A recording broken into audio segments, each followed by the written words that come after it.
soy Eva, la madre de todos.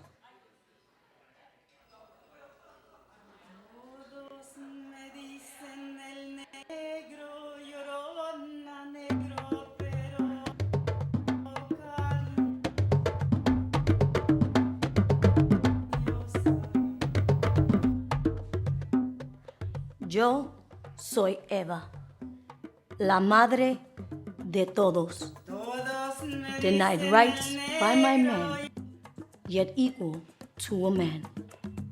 I am a sister, a mother, an aunt, a grandmother, a daughter, but never forget the giver of life. I am Mother Nature. Yo soy Eva. I am the vessel of 1,000 eggs. I am your mama. You are the fruit of my womb. With this exquisite body, I taunt and satisfy my man and quench the soft lips of my neighbor.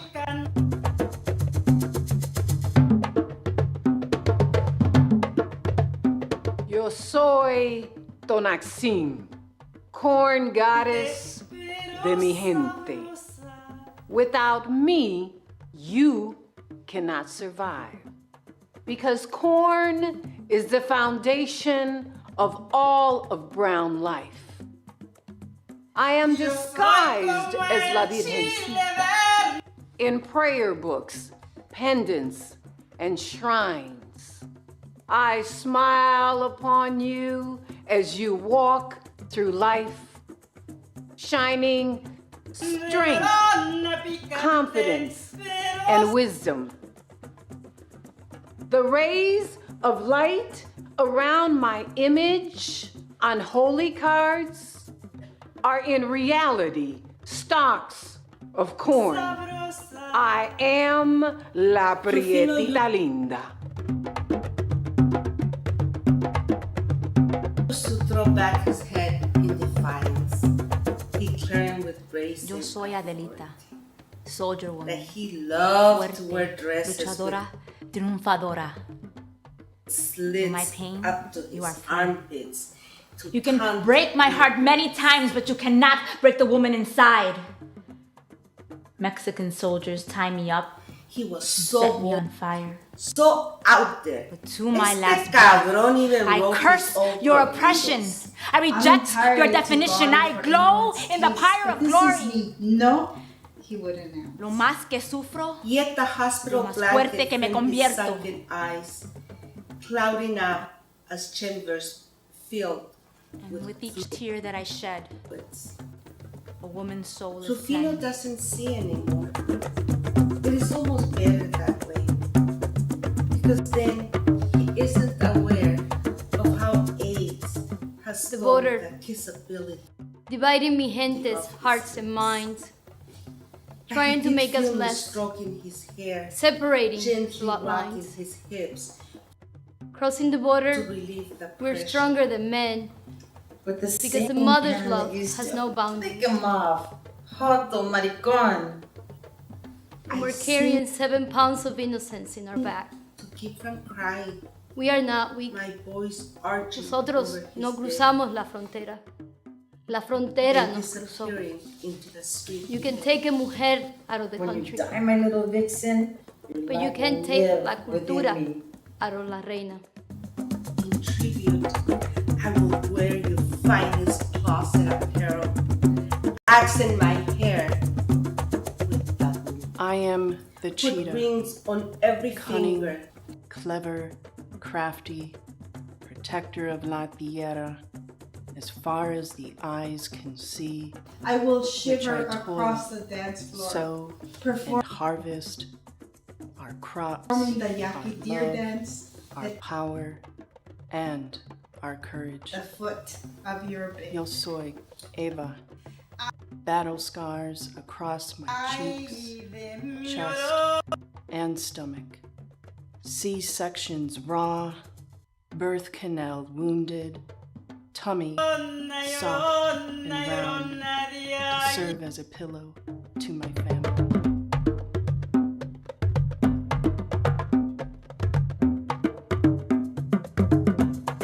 Yo soy the great boycott, the one who made and carried las placas. Huelga, Huelga, huelga, huelga.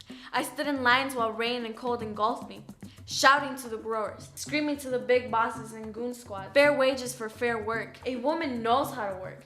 And then some. There were no outside agitators to set fire in my belly. It was there all along. After stooping over lentil beans, lettuce, and cucumbers, I had plenty of time to wrestle with my thoughts. These protests for pesticides-free products is a demand for my children and me. I do not have to work in a mist of chemicals so the world can eat fresh food.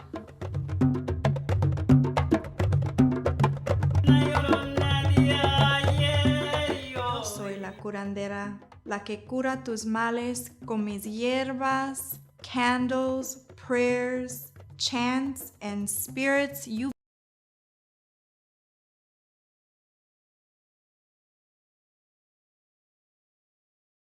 change things that modern technology can't. Tuck my medicine below your pillow and watch the miracles flow. I am the healer and the cure. Running across your body, I am the egg absorbing tus terrors. Yo soy el escudo que te protege día y noche. Come to me. Let me come to you.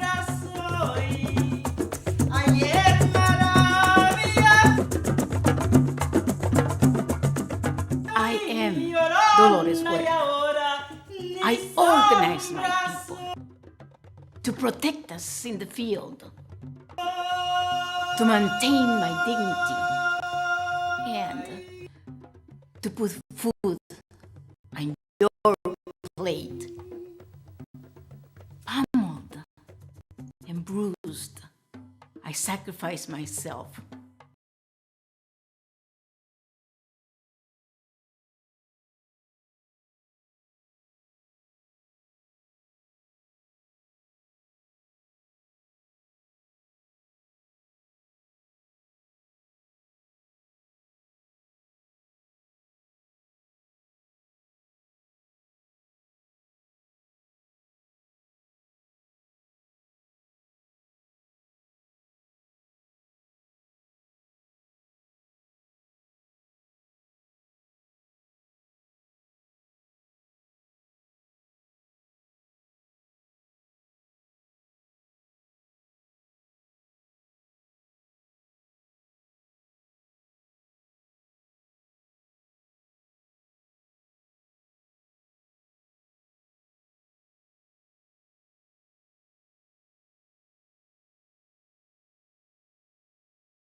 Sweat of our workers is precious, and it comes in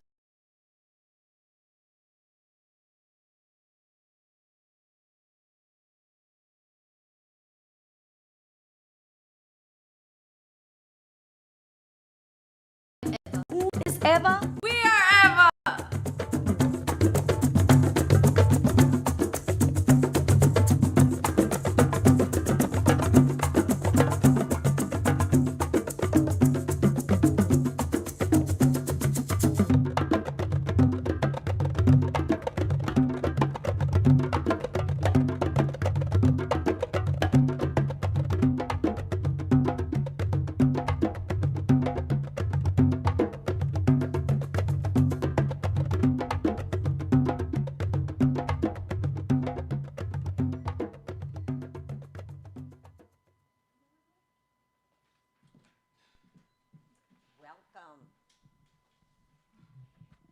That introductory piece was part of a service learning project that I ran out of Centuries back when, I think they said 210.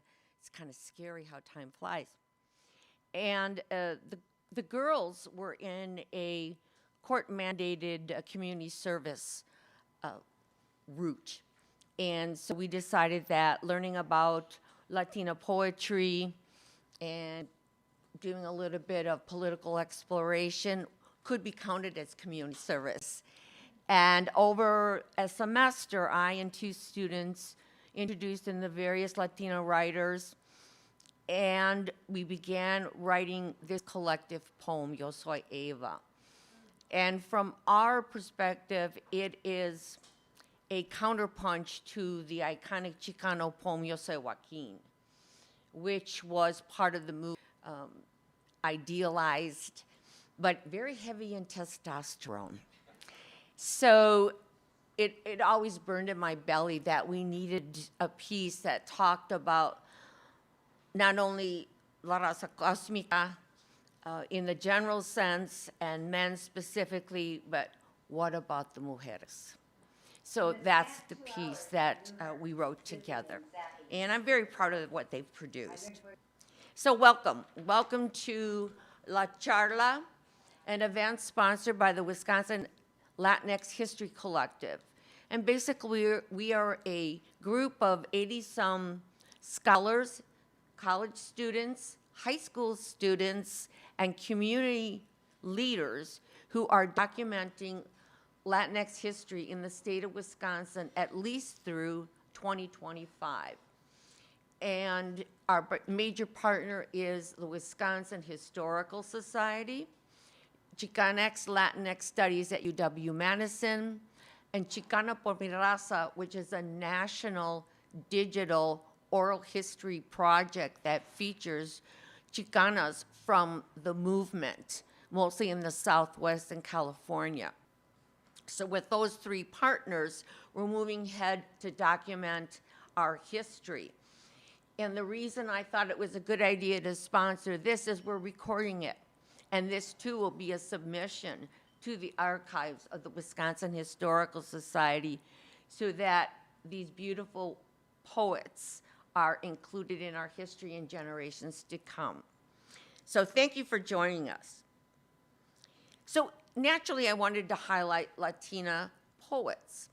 Another reason I wanted to hold this event is to pay homage, give abrazos to our dear, dear friend in the community, Hannah John Taylor, owner of Cafe CODA, teacher in Cool School, educator extraordinaire, who has spent his life dedicated to not only playing outstanding jazz, but cultivating jazz artists across the world, educating others on jazz and its intricacies, and serving as a general good mensch, as they say, to the community when it comes to music. I've known Hannah for maybe 3.5 years now, and I'm just so impressed with his touch with music and the caliber of the international artists that he brings here on a regular basis. And so this is a fundraiser for Cafe CODA. You can go to GoFundMe, and it's Keep CODA Alive, did I get that right? .com. Hannah's nodding, I got it right. Keep CODA Alive on GoFundMe. We have a book back there for sale, Somos Latinas, which I co-authored with my comadre Eloisa Gomez, and it features Latina activists over the age of 50, our elders. And proceeds from the book go to Cafe CODA. So we're here to celebrate these wonderful women and their art, and we're here to celebrate the unending contributions of Hannah John Taylor. Our first poet, I like to say we drew straws, but we didn't. A small hub of us made the list up and then announced it to the rest of the poets. So our first poet is Alanda Ramirez. And actually, it's Alondra Quechol Ramirez. She's from Mexico and came to the Midwest and is a DACA recipient. Is that correct? That's a brave move. That's a brave move. And I can't read this. And grad from Milwaukee. Okay. She's a poet, an artist, a public speaker, an educator, and a community activist. It's really interesting to me how many of our Latino poets are so well-rounded. They're all artists in their own right, but at the same time, they're often deeply involved in Latino politics, community issues, and fighting on the front lines. And I think the sampling we have of our authors today will highlight they're everywhere. And we're so pleased to have Alondra here today. And she's currently working in the community as a college transition coordinator, which is incredibly important these days. With no further ado, I'd like to introduce Alondra.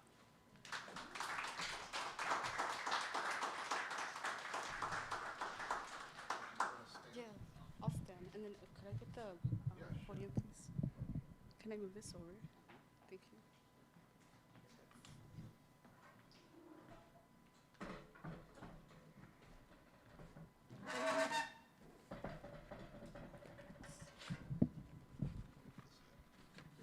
Thank you. Hi everyone, buenas tardes. I'm a little nervous, I'm not gonna lie. It's been a tremendous amount of time since I've been back on stage. I want to give a shout out to my sister who was able to be my +1 for today. Usually, you know, yes. So thank you.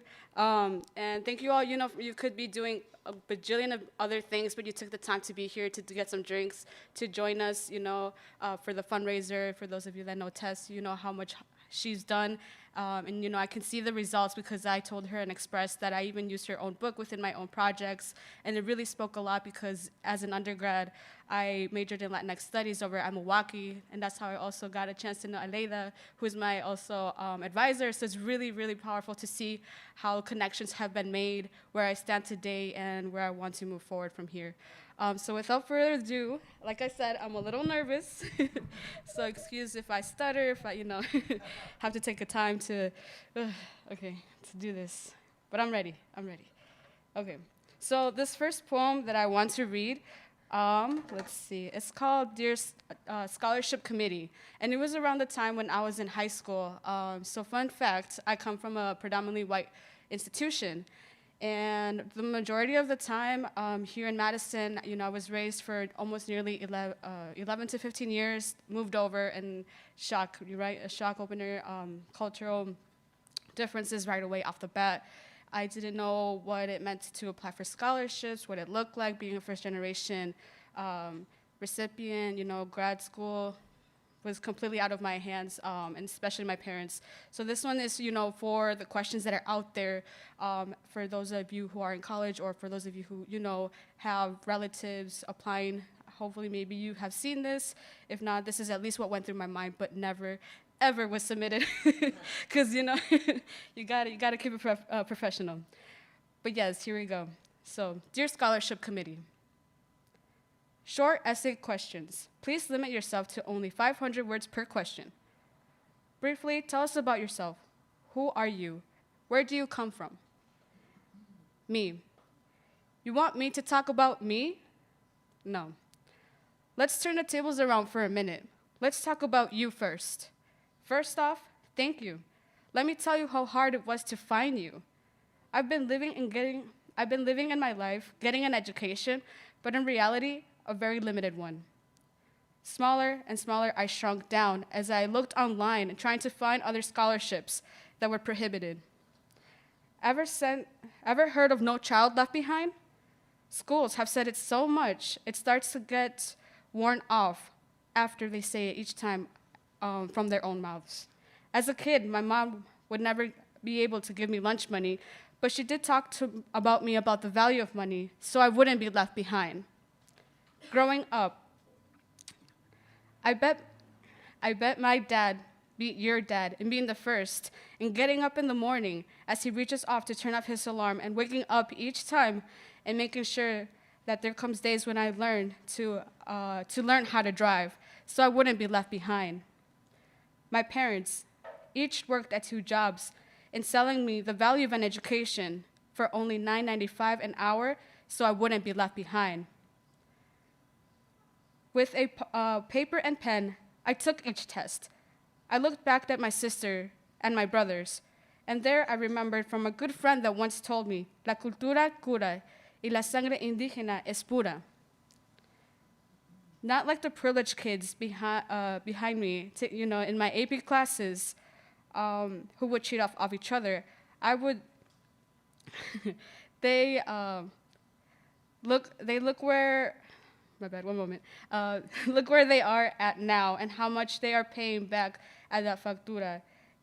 It's time to be the voice of the voiceless, and instead of taking arms and starting fights, I marched down the State of State Street with my fist high in the air, and in the air came a wave of voices from my community. We stand together to show solidarity and unity.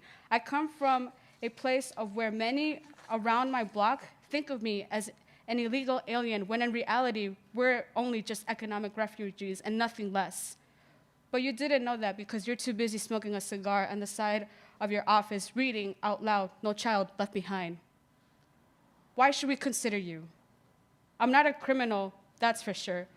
I'm not a gangster, I don't bang. I'm not a hustler, I don't slang. I'm a student in the movement, coming from a high school where in the time students dropped out, the student dropout rate were higher than their GPAs. I'm the key to the lock in making sure that we don't only talk about the common things in our textbooks, but we also make sure to get outside of the box and talk to others and walk the talk. Is it not enough to drive the roads in the country drive around the country and see people who don't look like us? We see, we hear, we read in the media as they portray us. Is it not enough to want a place of tranquility and peace? Is it not enough for you who are fighting and coming outside of the closet, as some of us today are also fighting and coming out of the shadows? Is it not enough? What are your career goals? Why are so many people considering to be that third circle? How much longer are we gonna let the white men in that office talk about us? Like in that one journal. How much longer are y'all gonna keep up with saying that this is a black and white issue when it's not in reality? My career goals is to be una hermana, a scholar, a tía, madrina, amiga, amor de vida, la prima, la mija, la consultora, la jefa, la dueña. But how are you gonna make this happen when all you're doing is providing more patrol and having ICE supporting us and our loved ones? Tell us about a personal achievement. Today, as a documented first-generation mujer chingona, I have embraced and considered 3 aspects of my life: who I am, where I'm from, or what I want to do in my life. I am done being far too comfortable with the right to remain silent. Dear Scholarship Committee, my personal achievement is when I see my textbook one day being read by my students as I present in front of them in the lecture halls. The day will come when they feed off their hunger for knowledge under where once they saw their parents working instead. Dear Scholarship Committee, please consider me. Thank you. Thank you. Again, los nervios, man. They're coming, it's still good. Okay, so, this is a new one that I wrote, literally like 2 days ago. And, I wanted to provide something new.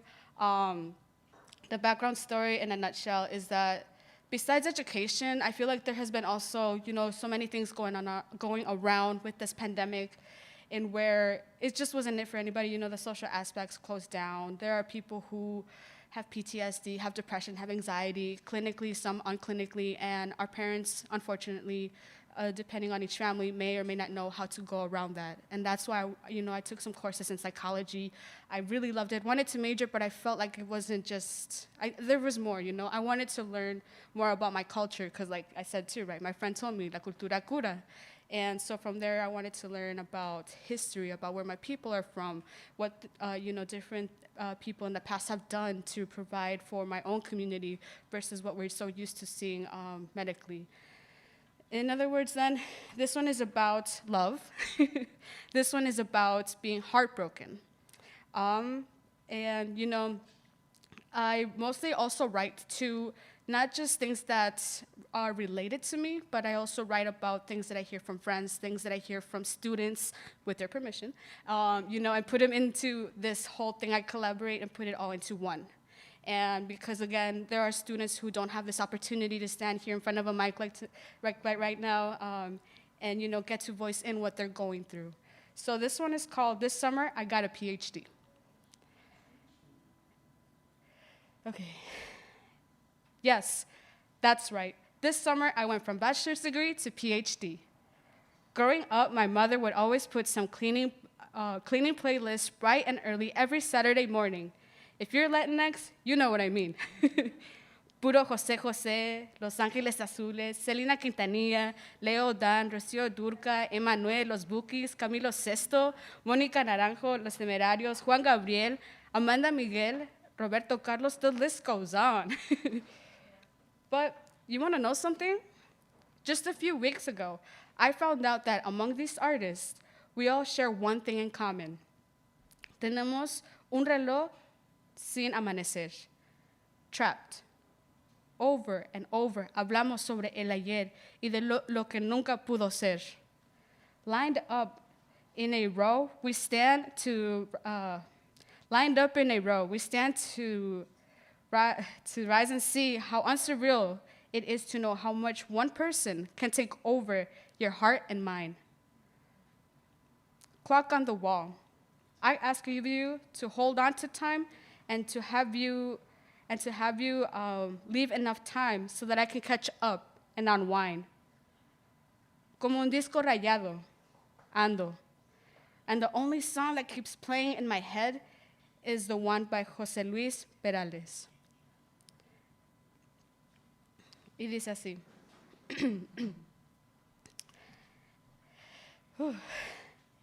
¿Y cómo es él? ¿De qué lugar se enamoró de ti? ¿De dónde es? ¿De qué? ¿A qué dedica el tiempo libre? Pregúntale, porque ha robado un trozo de mi vida. Es un ladrón que me ha robado todo.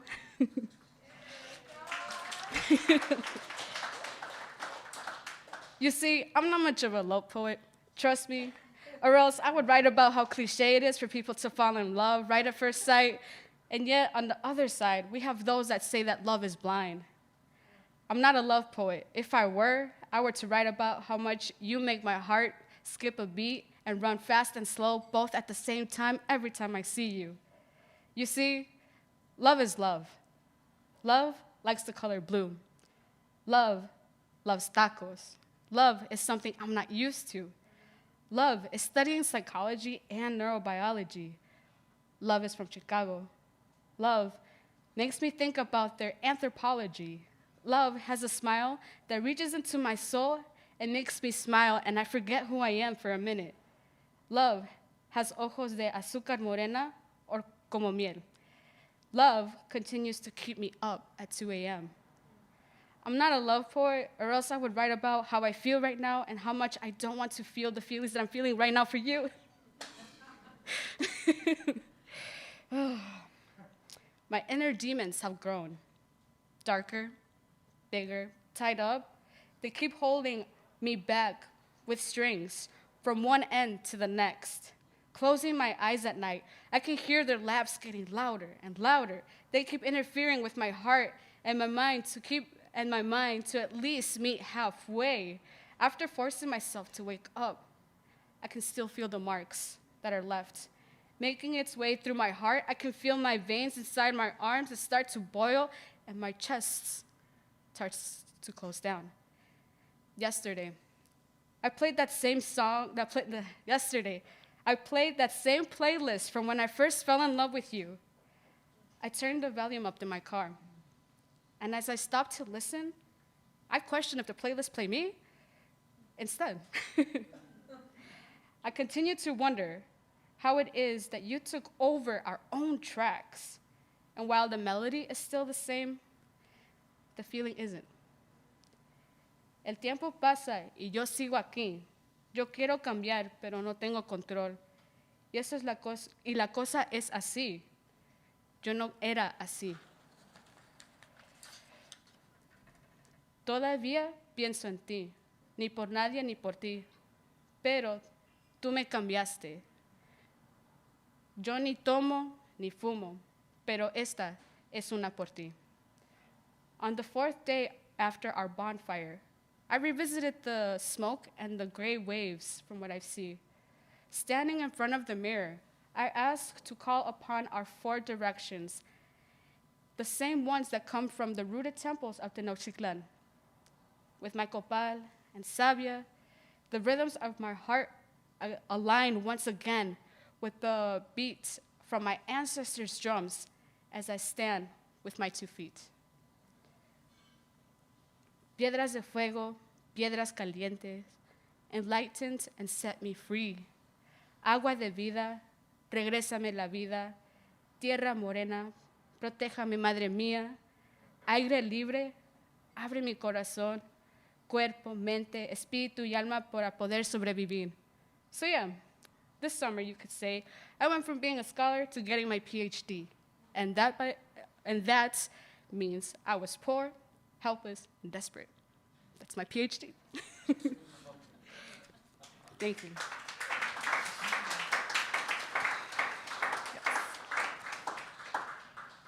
Like I said, it's new. It's right there. A collective of many different things that I've heard from my students, from my own self, some things included. But I have one more. This one I wrote a while ago, I believe my last year in high school. I was very amped up. I was also very fed up because I want to say I went to a school where, yes, support was moving, the ball was rolling, but it still wasn't connecting with me and my community. I felt like, again, they were always looking at the black and white issues when it was never the case. I felt very disconnected. I couldn't help my own family, couldn't help nobody, not even myself. So, for that matter, I'm going to go ahead and read this para que puedan ver lo que hablo. Ni de aquí, ni de allá, pero still dreaming. Dr. King had a dream. 11 million people in the US have a dream. I have a dream. To some people, there's equity, but to others, there's no real equity just yet.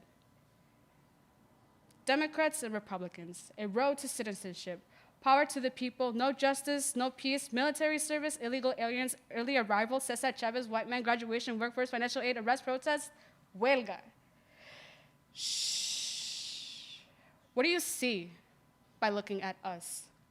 Untalented, uneducated, unsophisticated, growing up to be the criminals of tomorrow, getting faded, gang affiliated, as someone whose name never gets stated. Time is the boss. Time is here now. Time is running out.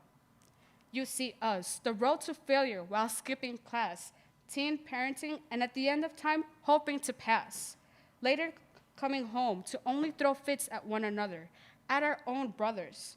How could it be that we already forgotten to look over each other without our father as we did before and shared our markers? You see us, the wetbacks, the wieners, coming up with the swine flu, failure to keeping up with the law. But let me remind you, it not only just started in 1492. How much control do we have of our own identities? I'm not considered Mexican in my own country because I've been too Americanized. I'm not considered American because I'm not the right pigment and while everything else is done. You see us.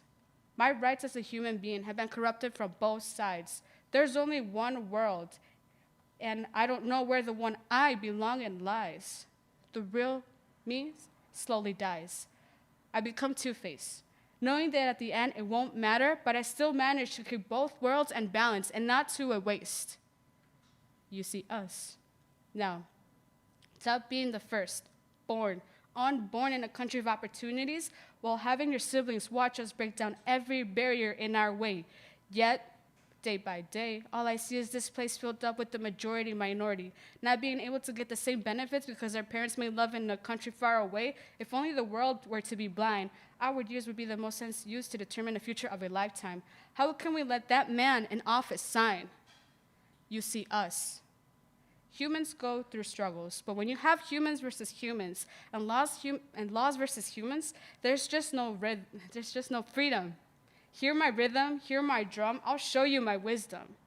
You see us, pretending like nothing is wrong. We might be here all present, French, German, Pakistani, Russian, Irish, Iranian, Chinese, Indian, Mexican, Puerto Rican, African American, y'all know where you at. And I'm here to prove that I'm unafraid and I will not be kept silent. You see us. As Martin Luther King Jr., we all have a dream to end the chain of poverty, to not work at jobs that will damage our bodies, to make for a better society, to have a voice in our democracy, and where one day live in a nation where they will not be judged by the color of their skin, but by the contents of their character. Now can you see us? Ni de aquí, ni de allá, pero still dreaming. Thank you.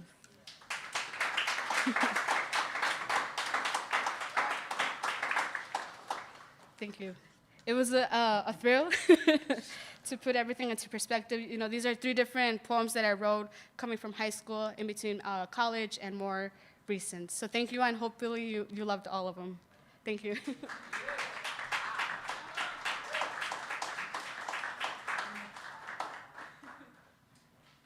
I'm just thrilled with that. That was amazing. You may have been nervous, but the words just really, really hit. Incredible. Thank you so much. Again, this is a fundraiser for Cafe CODA. If you're streaming and participating in this event, please go to GoFundMe, Keep CODA Alive. And again, there are books in back for sale, and the proceeds will be donated to Cafe CODA. Our next poet is Angie Trudell Vasquez, who is Madison's Poet Laureate. Yay! And she gave me this beautiful statement, and I'm just going to pull out a couple things. She has an MFA from the Institute of American Indian Arts, where she studied indigenous poetics with some of the best Native and indigenous poets here in the U.S. And she's had multiple publications. She's on whirlwind tour as our poet laureate, I'm sure. And she started writing at the age of 7. I'm finding that you were writing young in life. And I'm curious to hear from our other writers if that was the case, where poetry was their refuge. But here's a quote from her that it just really moved me. I'm a poet of place as much as anything. I observe the world around me, suss it out, and sculpt it on the page. Angie Trudell Vasquez.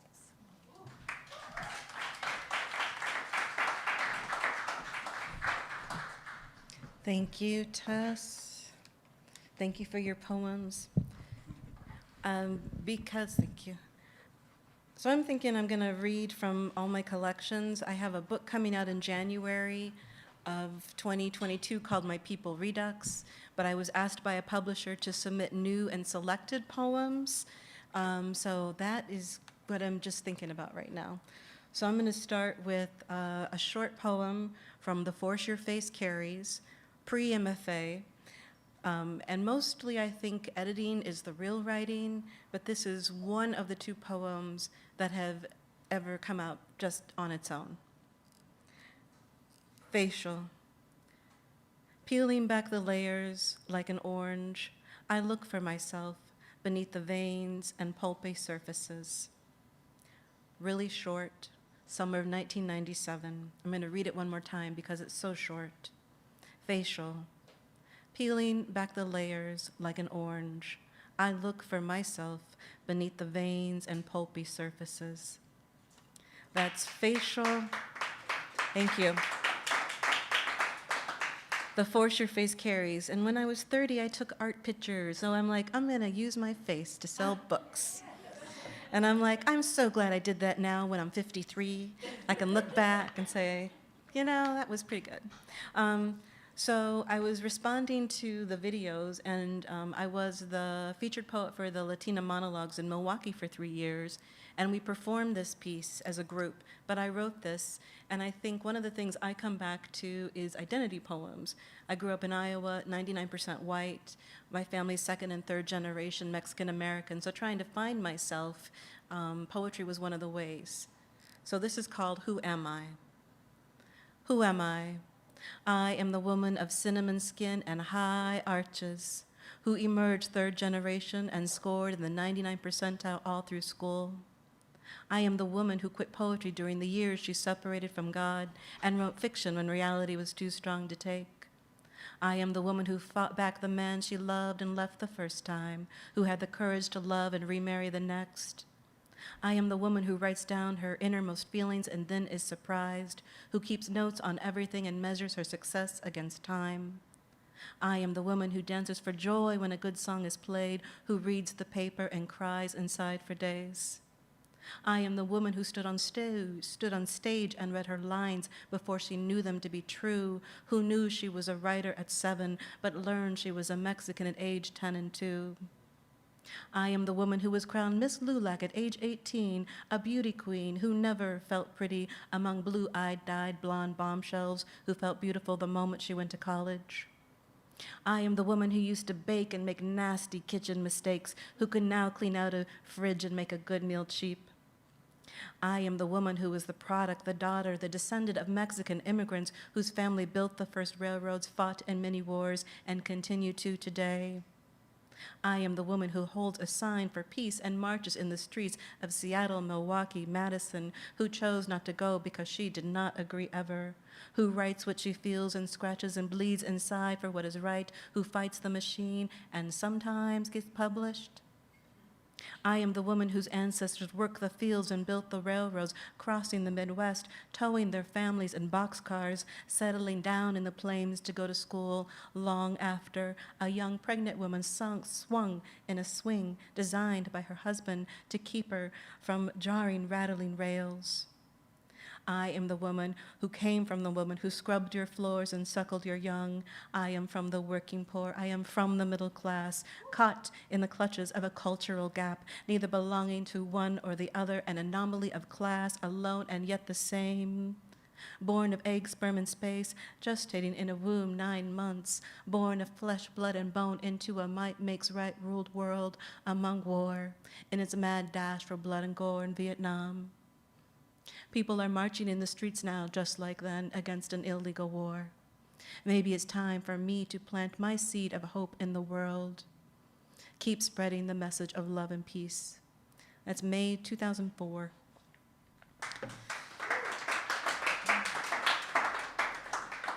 I feel like I'm always writing the same poem sometimes, trying to find my place. But I did study Indigenous poetics. I'm going to read stuff that I wrote after the MFA, after I learned to tell narratives in terms of image, and I feel poems are visual pieces now, so I like to sculpt them on the page. So I'm going to read from In Light, Always Light, and the cover of it is High Stand Park on the east side of Milwaukee before they redesigned it. I wrote many poems there, so I'm going to read 2 from here. Patina, and a poem called Arboretum. And when I say I'm always writing the same poems, you'll see when I read Arboretum. Patina. Body scars, older lives, tongues, caresses, whip marks, spilled milk, broken fences. My skin is a patina of conquerors, the conquered. Slave smiles, earth hands flattened by the press of burnt tin, wheelbarrows. Sleek hair shows up white now and then when thoughts of carnage and lost people slay pigment. Survivors can live through lines on a page, their voices ringing in pencil, in ink. Beyond death, art speaks. I have always been a woman. Your sister's bloodlines pulses fire in your veins. Our wee ventricles burst on occasion. Brain beats still asleep, muses at all the people you know who have passed to the grave, to vases of bone and ash, who walk in dreams, speak lines of poetry in the dark, their voices alive at night. Bettina.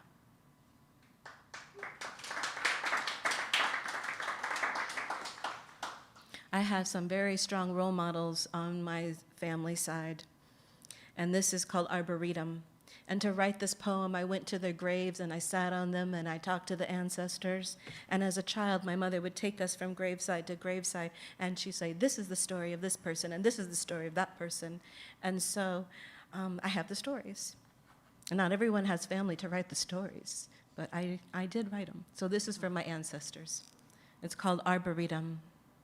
Arboretum frames Mexican bones, bodies who built railroads with broken backs, raw hands. In 1880 conceals us, carving holes in steel cars for light night air, hanging hammocks for sleeping wives to rock under galaxies. One woman rides the continent, follows her man from Zacatecas, thighs astride her clacking motorbike, belly swings on a swing, sways on the rails until... where they lived in boxcars until kids were grown, where postpartum was unknown and unbalanced women got sent back. Where my grandma, her cousins hid on the school hill to eat quesadillas. Neighbors claimed the old man rode with Pancho Villa when men in suits leap off skyscrapers in New York. Where my mom and Tia pretend not to speak English, teasing shopkeepers on the square. Where my dad ran cross-country to escape those fences farmland until he broke a mahogany streak on burnt clay tracks. Where my uncle strove through bullets in Vietnam, dragging his buddy to the helicopter. And grandmothers trade apples for pears, fingertips and ashy wrist, dig out change at the market, dole out tortillas during meals, one hand on the open flame, one hand flutters, holds the blue house dress. Where peony roots divide on their own, sparking an arboretum of sweet pink light, whose perfume carries itself uptown to the courthouse and drafts with garlic and chile. Where my sister came, the day my grandfather was buried, water gushing graveside. And summers meant vaulting between family houses, rhubarb sticks dipped in bone-white sugar, rope swing thigh burns, treasure hunts in the gully. Where I visit now, water their parched Easter lilies as they lie beneath the grass. Thank them for surviving Midwest winters, wars, and lynchings, for firewood split, mole recipes on parchment, for raising people who love so much it hurts to swallow, for lessons on how small Carmel women united overcome great sorrow, for sharing their one red lipstick and rose hand lotion when I was a girl flowering. Thank you.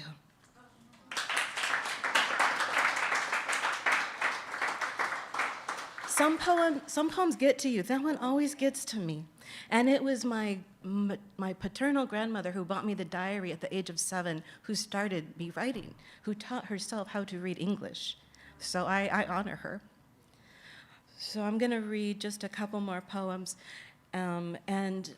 Corn. Growing up in Iowa, we swam in the cornfields when they would flood because we didn't have a lot of water. We don't have these beautiful lakes like you do in Wisconsin. So any little creek or stream would be a place to swim. So I think about growing up near the corn and swimming in the corn and how corn has always been part of my work from the very first poem I wrote, my real poem, to now. So this is called What in That? And this is from Through This Door. I'm a publisher as well and an editor, and this is something I did with Margaret Rosga, who was the former Wisconsin Poet Laureate. What in that? What woman picked the corn, split the husk, and molded the seed that fed the people and opened the world? What being climbed down the tree, made the savanna a refuge? Who caught the strike that lit the bush, that started the spark, that became the flame that lit the hearth and traveled village to village, hollowed horn of smoldering smoke, that started the fire, that cooked the kill, that fed the self to grow so big? What worker birthed the child, cut the cord, swaddled it, and kept on going down her row? What mother walked thousands of miles with two hands held in those smaller than her own? What father carried his child over mountaintops, swam through rivers, crossed deserts and lakes with one arm? What prisoner pierced the lock, walked out into the sunshine? What grandparent let her daughter sleep while the child rose, bathed its skin in rosewater and lavender, sang songs of ones and twos until it cooed back ohs and ahs blowing bubbles? What woman picked the corn, split the husk, and spilled the seed that fed the people and opened our world? That's What and That.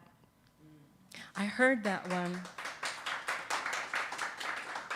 Thank you. I heard that one in like music before I heard it in this. So it has a particular beat that I'm trying. Sound is important. Sonics are important. Diction is important. So I'm going to close with Morning Ends with a Caw. And I have been having the greatest time with the crows in my neighborhood. And every day they give me gifts. So every morning I'm either, I don't know, washing out the bird bath, and I'm not sure what's in there, but I found crow feathers the other day in my little area. So I figured, and you know, I'm being honored. So that's how I look at it. So we feed the life, and then the life ends up sacrificing in our lawn. This is called Morning Ends with a Caw, and it's morning as in M-O-R-N-I-N-G. Yeah, M-O-R-N-I-N-G and M-O-U-R-N-I-N-G. Morning ends with a caw. We lost those paper boys that summer. Safety flags dashed, no bottom of the well to cradle you for the rescue. They vanished. Before, it was just us girls, mothers, fathers, sisters, brothers, cousins, cling to empty hands. At the bus stop before school, a slow car invoked a mad pelt toward neighbor bushes, a blue spruce, a fence's slim slat protection. The Hammond organ pounds the glass with its black and white keys. I drink coffee on my deck while the world burns below. Metallic beetles clamp geranium leaves, species from another planet, fugitives in disguise, scarlet head eyes. Little guy next door cannot speak. Mother chain smokes hatching, cigarettes, lips, fingertips, wrist handoff. These women are pregnant together remote. There is sound in silence, she thinks. Now marigold is the color of hope, and she trusts in dandelion, sunflowers, the sun past rising, butter, its salty forever taste, banana pudding, our dessert most meals, a quick whip, steak night, brilliant, knife and fork divine kid bites. To turn the channel, use pliers, dear. Salad days, garden prayers, us as little girls who knew we had it easy. Yellow, my season of color, snapdragons, gold cars, summer shoulder sweaters slip at a concert, fall to the grounds. Two wheels christen asphalt. Chicas sail on the street, pink neon streamers surrender, braids spiral in their hair. Rabbit squirrels haunt the bird feeder, deck yoga, oak branches overhead. A crow caws obsidian, splits the green. That's Morning Ends with a Caw. Thank you so much.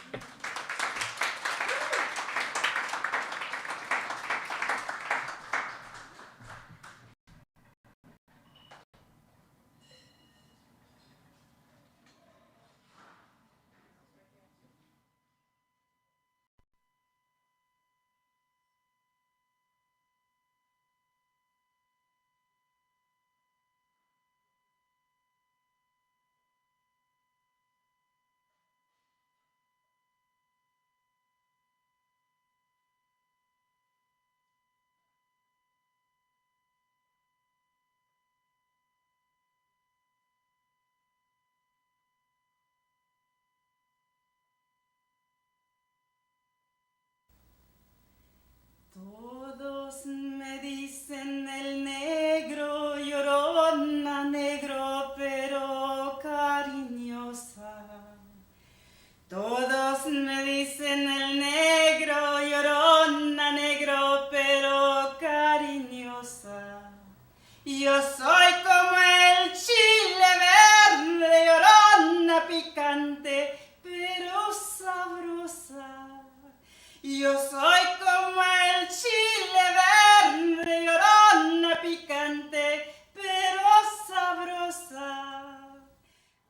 Rufino used to throw back his head in defiance, declaring with brazen authority that he loved to wear dresses with slits up to his armpits to taunt little boys. He was so bold, so out there. Este cabrón even wrote his own corridos. I'm entirely too gaudy for anyone's taste, but this is me. No, he would announce. Yet the hospital blanket framed his sunken eyes, clouding up as chambers filled with fluids. Rufino doesn't see anymore. It is almost better that way, because then he isn't aware of how AIDS has stole the kissability of his lips. But he did feel me stroking his hair, gently rocking his hips to relieve the pressure. With the same hand that used to flick him off. Joto maricón. I sing to keep from crying, my voice arching over his bed and disappearing into the street below. When you die, my little vixen, your light will live within me. In tribute, I will wear your finest closet apparel, accent my hair with taboo. Put rings on every finger. I will shiver across the dance floor, performing the Yaqui deer dance at the foot of your bed. Ay de mi llorona, llorona, llorona de ayer y hoy. Ay de mi llorona, llorona, llorona de ayer y hoy. Ayer maravilla fui llorona y ahora ni sombra soy. Ayer maravilla fui llorona y ahora ni sombra soy.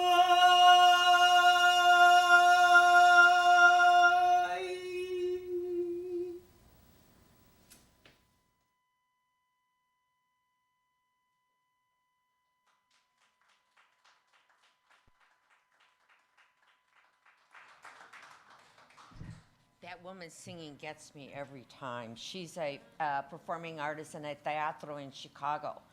And again, my filmmaker friend Linda Garcia Merchant approached her to do the intro to the poem. A little backstory to that poem. It's a true incident. One of my dearest friends in high school had an uncle who was at the time they called them female impersonators. And we went to a wedding, and he was dressed impeccably. You know, ivory wool suit, almost like a tuxedo, with this glorious topaz and white stone brooch and matching earrings. And no one at the wedding would talk to him because his gender expression didn't fit their idea of what a man should be. So Rosita and I were the two that kind of hung out with him at the wedding. Well, fast forward 25 years, the name was changed, of course. He contracted AIDS. And it's gonna be. And family showed up at the hospital with a guitar. And there were 11 kids in my friend's family. And they all sang corridos as he passed. So I mean, it strikes a chord for many reasons. Now, on to our next poet, who I'm very excited to bring up. I know her as Alida Carlos Whiley. She has another name, and I'm going to try to say it, but don't hit me if I get it wrong, Alida. Chalchiykoatl close, kind of. Alida, when you get up here, you say it right, okay? Alida was a student in a study abroad course I ran on the U.S.-Mexico border in Brownsville and Matamoros. And our students lived there for a month and did environmental justice work on the Brownsville side and in Matamoros in a variety of projects. And Alida at the time was the youngest student in that trip, and she was amazing. And later on, she wrote a poem based on one of the visits made by an environmental activist. And that's the first I learned about her writing. Well, now, Alida is a two-spirit cultural web worker, earth worker, parent, who's passionate about agroecology, transliberation, and indigenous sovereignty. I am so excited. She came all the way from Milwaukee to do this. Alida Carlos Whiley.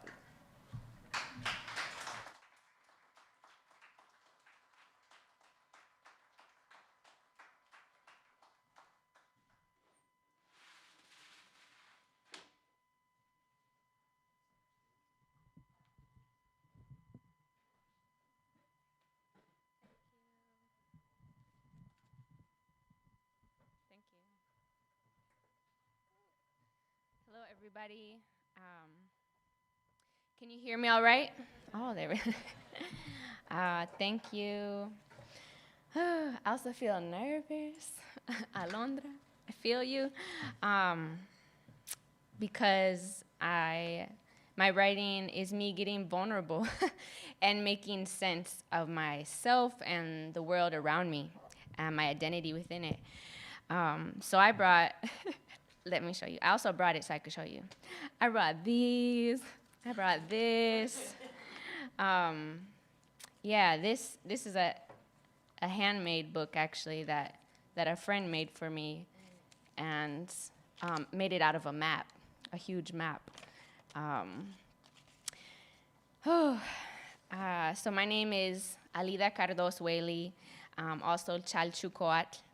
And my pronouns are they and them in English and ella in Spanish. And it's an honor to be here in the company of you all, in the company of poets. I love poets, I love poetry, and it's an honor to share some poems with you all. So I was raised at Milwaukee, or so-called Milwaukee. I honor one of the original names of the lands as Milwaukee, and I also acknowledge that those homelands are ancestral homelands of Menominee, Potawatomi, and Ho-Chunk nations. And I grew up on the north side.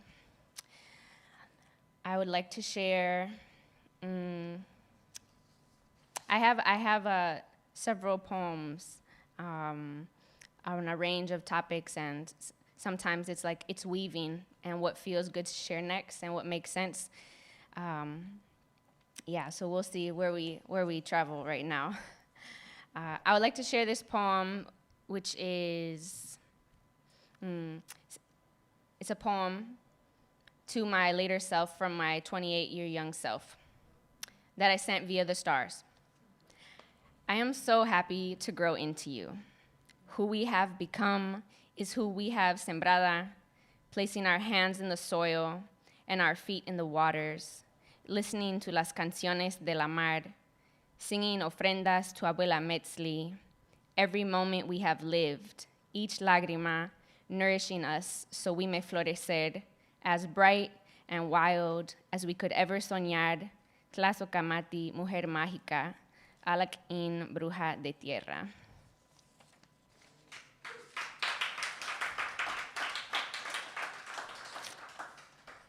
And a follow-up poem. This is a poem to my 28-year young self from my 30-year self sent via text.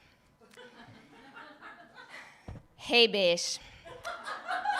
I know, we didn't really used to say that in your now, but now, it just resonates with me sometimes, you know?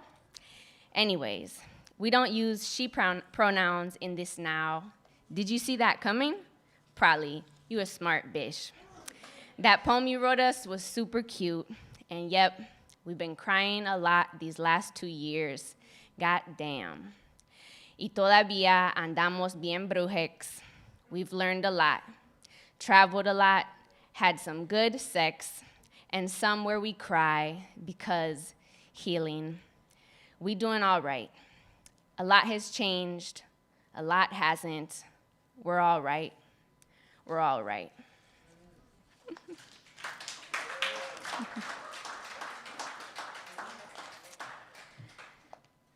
Sometimes, not anymore because I disabled my Instagram account because mental health reasons. But sometimes I would write with a photo, and then I would write a little poem underneath, and that felt really good to have a visual and like be inspired by that. So this is. The whole photo didn't print, but this is a printout of a poem that I wrote. And this is my hand, and I'm holding a tamarindo that's partly cracked open. Jeremia, who most neighbors in the barrio call Chucho, runs up to the patio with a shiny silver bag with a red plastic cone sticking out of the side. He pulls out a beautiful brown pod and cracks it open, revealing an earth-red pulp inside the hollow shell. Tamarindo! ¿Me regalas uno? I ask. Jeremia hands me the bag, and I finally realize it's an old balloon put to new use. Son para ti, he tells me. I spend an unusual amount of time savoring this gentle gift gathered by the hands of a 9-year-old from a tree up the path near La Escuelita.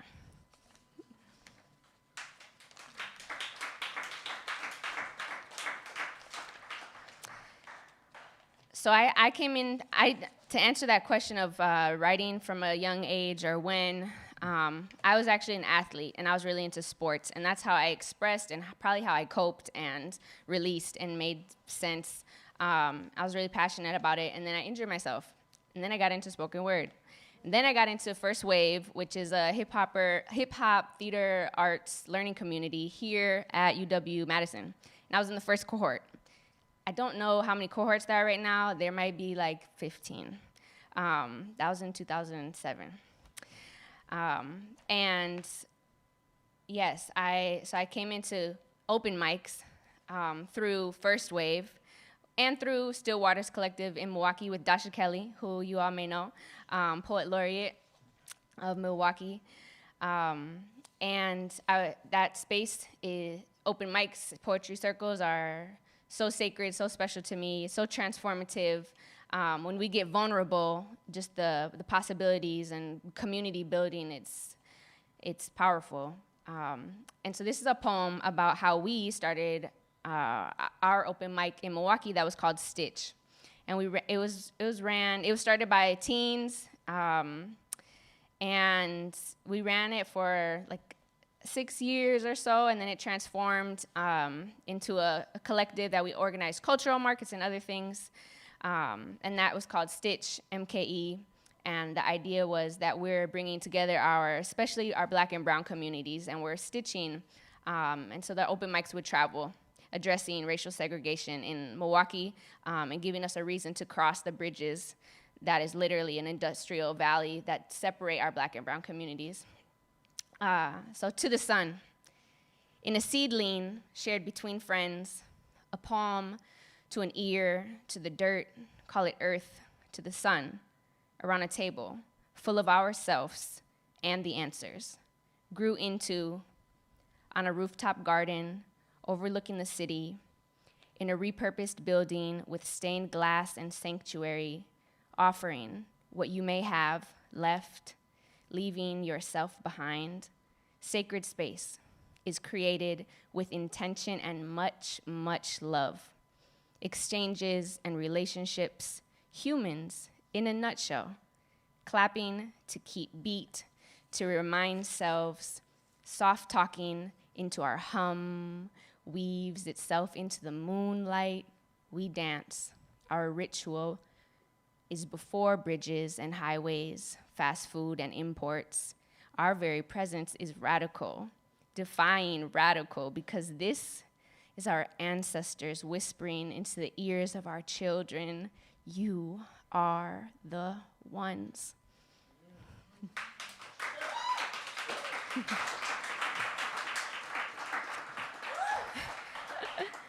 A short list of things that are not real: ownership of land, borders, the gender binary, you when you misgender me.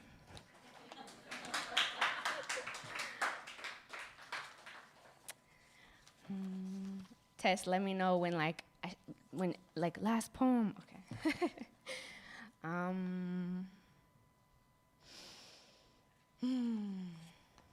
I might share a little. Is it okay to share something a little sexy? It's being recorded. Yes, we are adults. Yes, I'm 31, I think. I had to count the other day. I was like, if I was born in '89, okay, and it's October, but yep, already. All my papers. Okay, let me share from this book here. Some poems, I acknowledge that Auntie Angie said the real writing is in editing, then I may not be a real writer, because often, and I feel like Angie knows this about me, that I'll put my rawness on there and sometimes I don't edit it, or I won't revisit it, but I would like to put a book together, and so I would like to go through the editing process, so maybe we can work together. This auntie inspires me so much, and Tess also. Y'all have been a part of my journey of coming home to myself and finding my way. And I'm so grateful for our Black, our brown, our Latina Chicana elders, like you all, like Dasha Kelly, like Venus Williams, who have supported me, who have supported our communities. You mean so much. You're so sacred.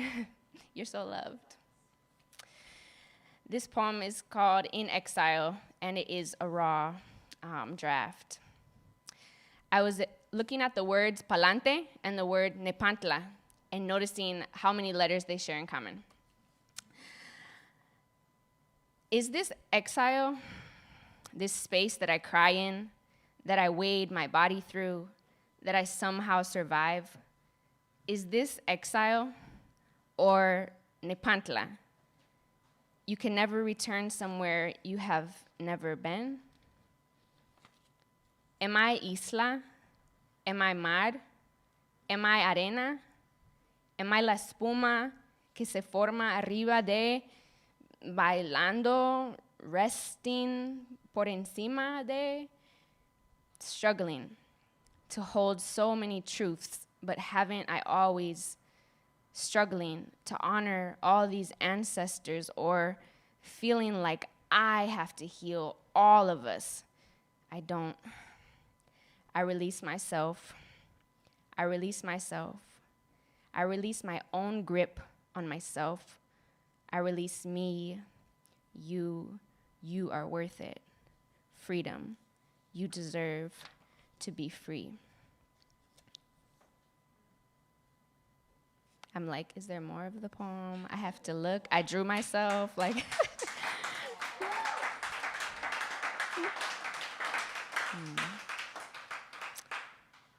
Making sense of existing. Who am I? I am. Who am I without, within? Do I carry stories of all those before me?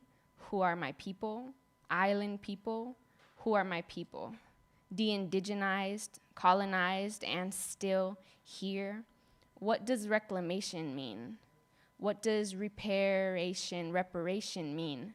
Where is the wound, the grief, the sorrow, the cries, the hollers, the sighs, gasps, screams?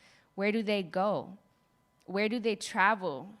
The hurt, where does it live? What transforms?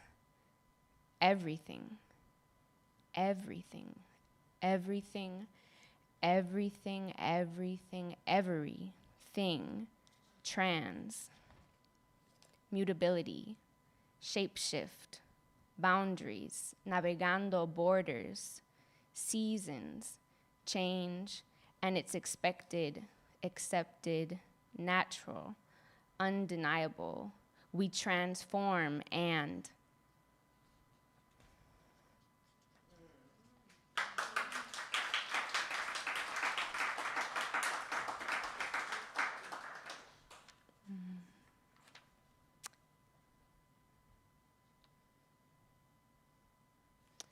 I'm also a parent of two little elders. We call them little elders, and they're 8 and 3. And that's really messy, like being a parent. What? Like, how do we do this? Help. So sometimes I write about that, and this is like a free write. Right now, these little elders love me unconditionally. Maybe because they don't know better than me. What better do I know? What I want to offer them but can't access because I have all my shit, all my hurt, my pain, all my baggage, all these boxes. And them, they're free. Trust me. Trusted me with them. Somebody somewhere trusted me with them. Entrusted me with them, and I don't know, and I'm just making more mess because I'm a mess. Here, all messy, and hey, I'm Alida, or that's the name I received at birth 31 years ago, and hey, I'm Chalchiykoatl. That's the name I received at birth 2 years ago, and hey, those are just names. Those are names, and I am still. I am inherently, I am valuable. I am deserving of, I am love, joy, pleasure. I am inherently valuable, deserving of love, joy, and pleasure.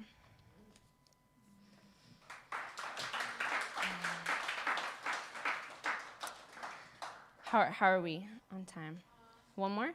That's good? Okay. Okay, I have this one, and maybe we'll laugh. We'll see. Okay.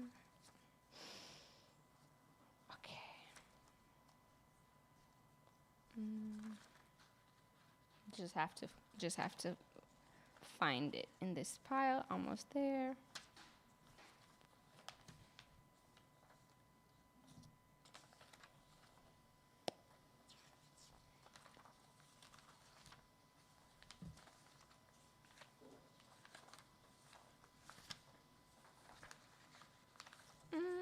Next time, maybe I won't look like this.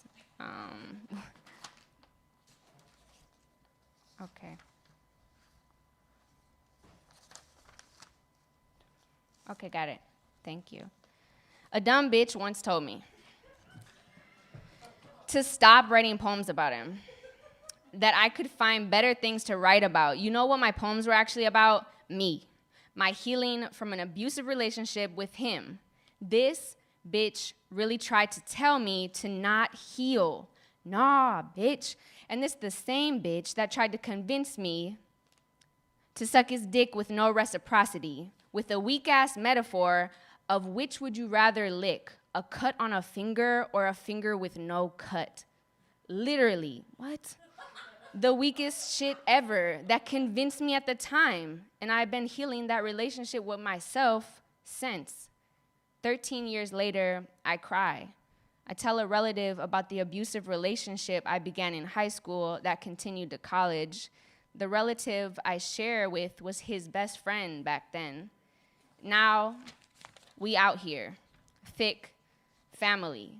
It's 13 years later, and I cry after sex with a sweet one who asks for my consent to go down on me. It's 11 years since that one bitch, and all I can think is, what kind of poet were you? Because he was a poet too.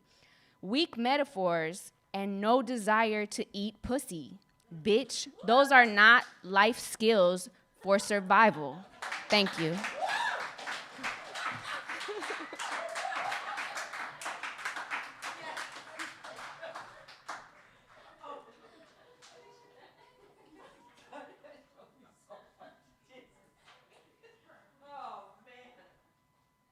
There are days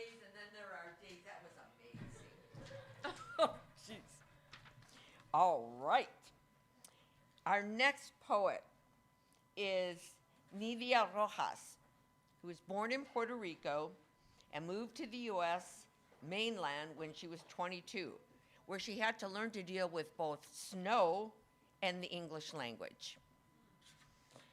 Her work has been published in many literary magazines, the Wisconsin Academy Review, International Poetry Review, Revista Review, Interamericana, Palabra, and many more. Her most recent work has been published in Open Mic and Verse Wisconsin. She loves to garden, which includes weeding her garden. Yes, and probably dealing with squirrels. I have a squirrel problem in mind, if you can help me with that. I am really excited that Nydia is here with us today and can't wait to hear her work. Nydia Rojas.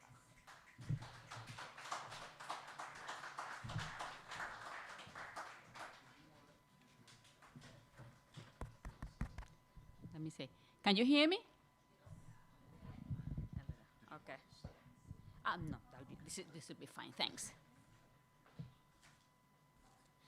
Okay, about those weeds, yeah, I mean, I don't like them.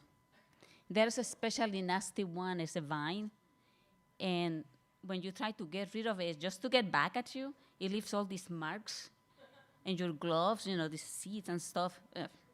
Anyway, the other part is very nice. It's just flowers and, you know, try to put this one over there and that. Okay, enough of gardening. First, thank you to all of you for coming to this event. I'm very glad that Tess invited me this afternoon.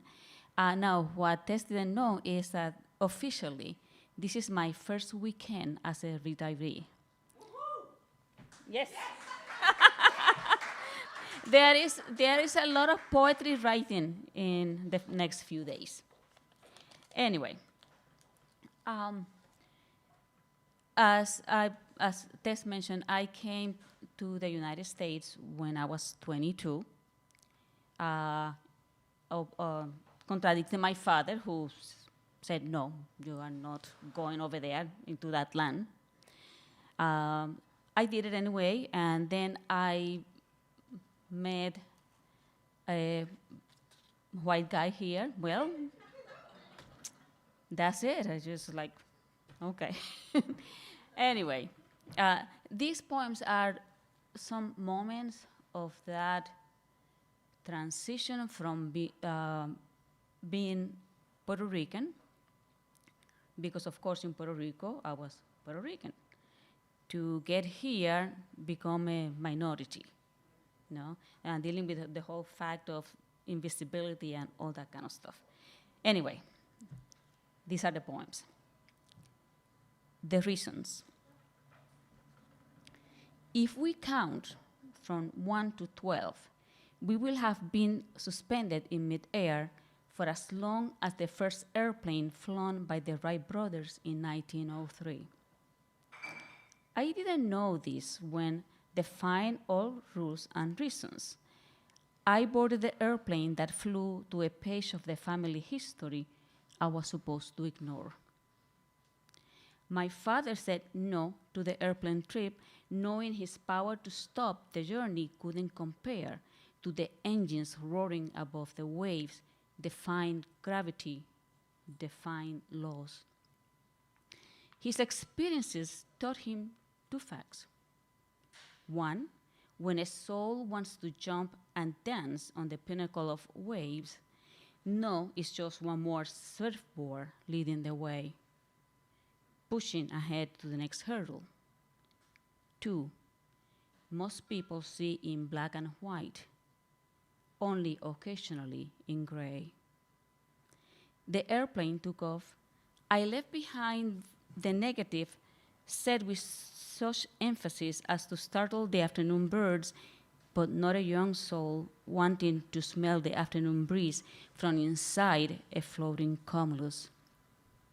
He said no to the airplane, counting silently his reasons, as he used to count apples, peaches, or the non-existent whiteness of his skin. As he used to count insults in a land bursting with dreams, he could only reach from behind his dark eyes. The airplane take off. Below, the sea kept calling, urging me to the other shore, every passing wave getting me closer to the reality hidden behind my father's emphatic no.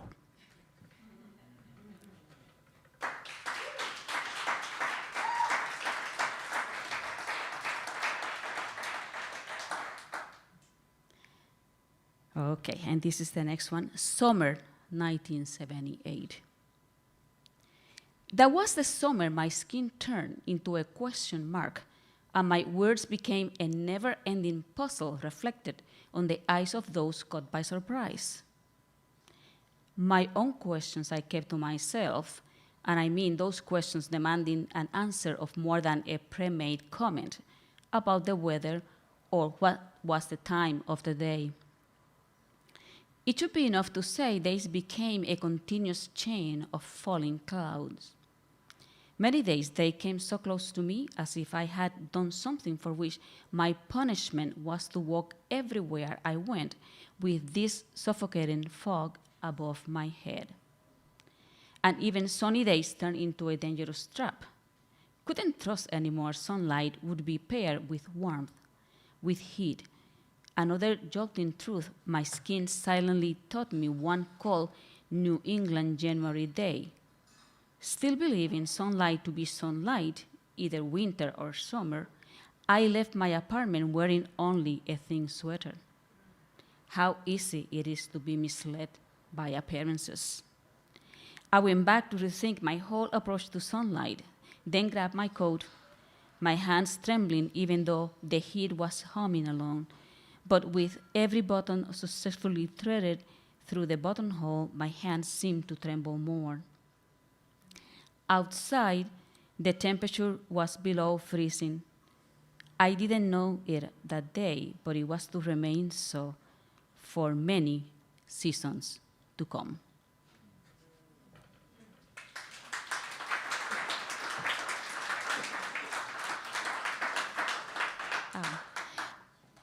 I meant to comment on when I started writing. I started writing in Spanish, and then I came here, 22. I spent probably the next 10 years without writing. I couldn't write. Then one day I was driving to work, and a poem came to me. So I rushed to my office. By this time, I was already teaching Spanish in college, and I wrote it. The poem came out in English. So, yeah. Okay. First transgression. You whip your tongue against another language that is still to become yours. Dust rises, covers your tongue with an extra layer you'll carry for the rest of your life. The rest of your life will consist of dust and misunderstanding. In between them, a chasm that seldom produces light. First transgression. You whip your tongue against another language. Watch how every uneasiness becomes a viper, throwing sounds at you as if they were balls you must hit back before you can go home. But home has become that ethereal place you hear stories about from time to time. First transgression. You whip your tongue against another language. Try to shape its sounds. Meanwhile, the vipers have gathered again. This time, the balls come at higher speed. The bat you intended to use is still packed away in one of those unlabeled boxes that follow you around like phantoms from the past. You have no idea as to when you will be allowed to unpack them.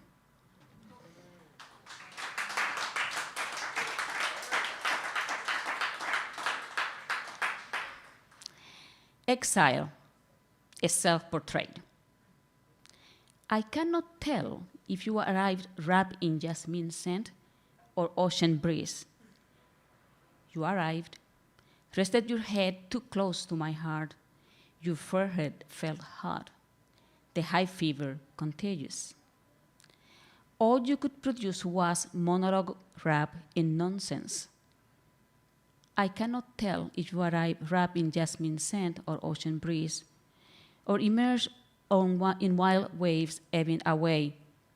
I could never figure out from whom, from what. Your company had the bitter sweetness of goodbyes, but youth seldom believes in goodbyes or how permanent they can become. It's later, after many years of observing the waves, how they crash, how they did not come back, though they always seem to be the same. It's later, when you realize that counting waves requires patience, when you realize the sand will never give back what it already buried. And you stop arguing with the waves, with the sand that so quickly swallows them. It's later, when the sun rises again and you walk through the day, followed by the murmurs of waves that never quite make it to shore.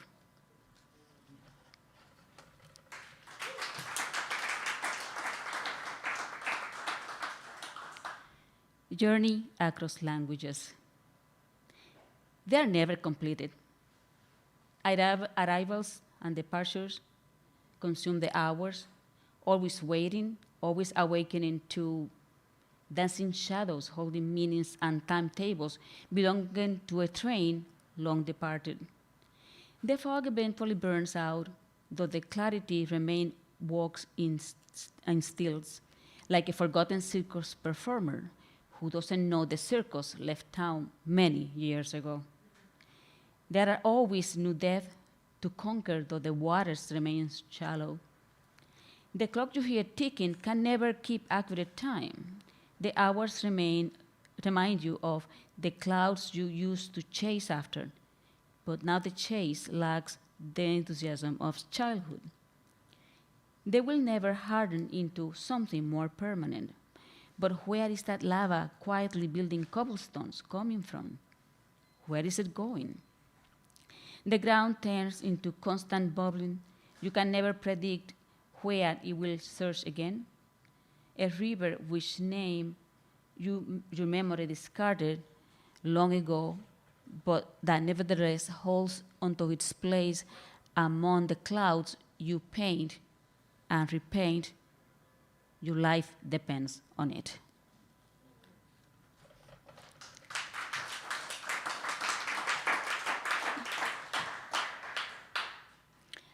Hummingbird. Lo espantaste, my mother says as we approach the bushes of Cruz de Marta. It's summer. A profusion of red blossoms create a red crown above the leaves. The hummingbird had been hovering above the blossoms of the Flor de Marta bushes as we moved from the back of the house to the side garden when my mother pointed it out to me. I startled it away when I rushed to turn on the camera, hoping to snap the picture of the hummingbird, flying in such proximity, not considering how the sudden movement of my arms would affect the moment. The blare of shimmering emerald so difficult to keep in focus. Constant motion, a gift that must be taken whole before it vanishes.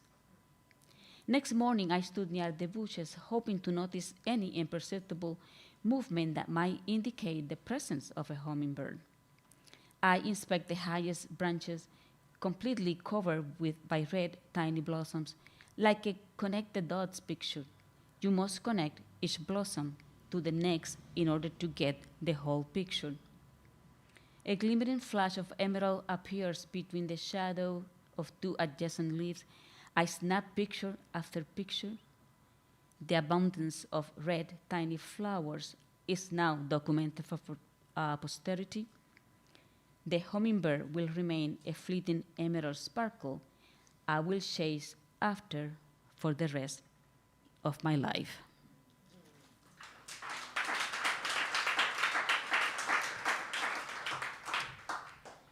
After it disappeared.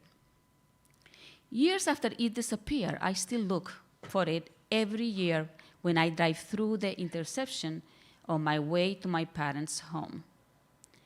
The double arrow sign pointing in the directions of two towns. If you turn right, you'd end up in the center of Morovis Plaza. Turn left, and the road will take you to Vega Baja. After that, the ocean and beyond. I wonder, was the sign stolen? But who might feel the need to steal a road sign other than those who are truly lost? Or perhaps someone needing reassurance they are moving in the right direction towards where they want to be. But how do you follow an arrow across the ocean without losing your direction when the waves are constantly bringing in thousands of interruptions all at once? The arrow framed by palm tree fronds and huge banana tree leaves, those arrows that if followed will lead you to the right place and beyond my young soul was craving for. I just didn't know it back then, while the sign was still present, an understated controller of lives. How many miles away from its origin can a soul wander and still be capable of finding its way back home? Years after it disappeared, I still look for it. Every year when I drive through the intersection, on my way to the house where I first saw the light. The two black arrow signs turned into salty ocean breeze, spelling a name I no longer recognize.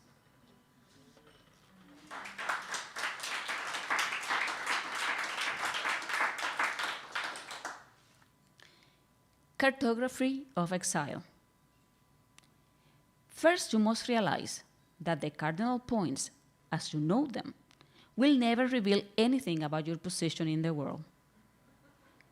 Nobody will be there to indicate, even through unsuccessful pantomimes, that the turn you are looking for is located down the road. Just past the next boulder, you'll find along the path. You might think you are going north, when indeed you are going south. But south is a tall mountain, its top covered by snow and ice. Nothing new can be written on it, let alone finding the way home. Then, when you're about to give up, the North Star appears, radiance against the dark sky.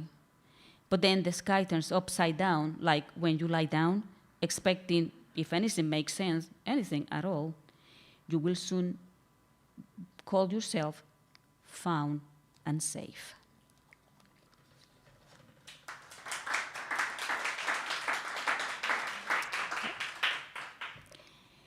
Letter by patient letter.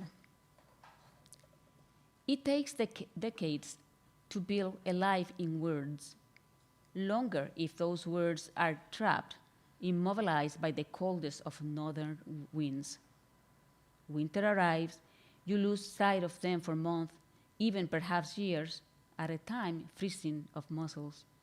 Wake up and find yourself buried in a myriad of half sentences you can't complete.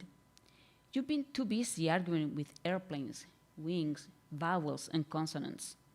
Your body becomes still.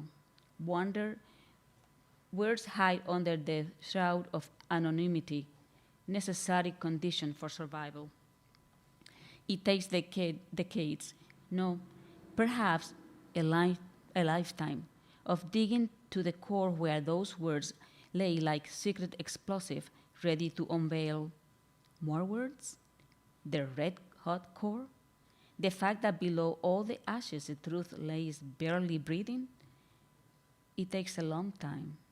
If rescue is to proceed, it will be letter by patient letter, joining to unveil the meaning of an existence.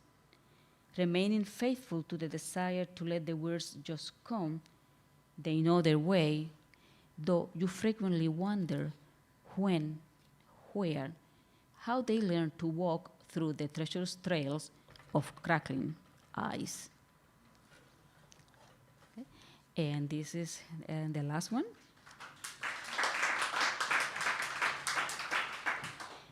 Invisibility and back. Vibrant red hibiscus, burning snow, hollow gust of wind, inside it, space only for you. Temptations will arrive in many voices, luring you towards invisibility, each one carrying a single wilted red petal. Cacophony intended on erasing your skin from the inside out.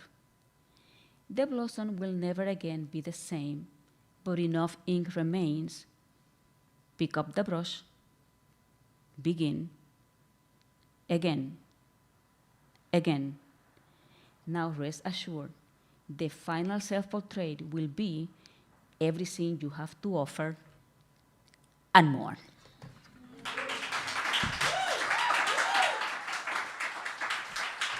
Thank you.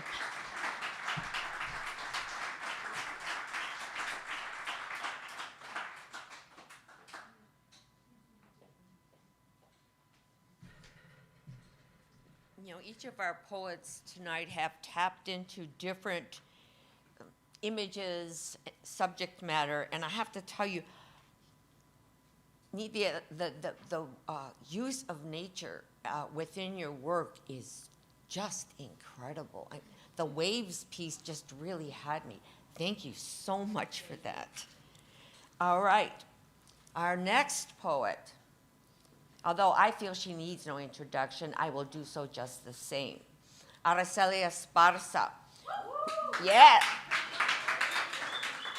See, I told you I didn't need to even say her name. You know and love her. I became aware of her work in the community first, and then I became aware of her significant writing accomplishments later. And she combines both her community work with her art and organizes all kinds of important cultural events, as well as hosts some very important dialogues. This past year, I believe it was this past year, I was just truly in awe that she had the huevos to, and I mean ovaries in that sense. I mean ovaries, those kind of eggs. With her work in supporting brown and black dialogue regarding racism within the Latino community. That's all I needed to read, and I was in love. I went, yes, this is the woman I want to get to know. Well, again, over time, I learned about her writing abilities and accomplishments. Her work has been published in Madison Magazine, Verse Wisconsin, anthologies, and her poetry was also in the Wisconsin Life Archives.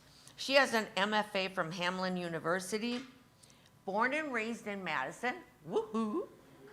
Her parents were migrant farm workers from Guanajuato, Mexico, from whom she still gathers her strength. She's co-edited and edited anthologies. She's considered one of Wisconsin's most influential Latinas by the Wisconsin State Journal and Madison 365. No other words. Aracelia Esparza.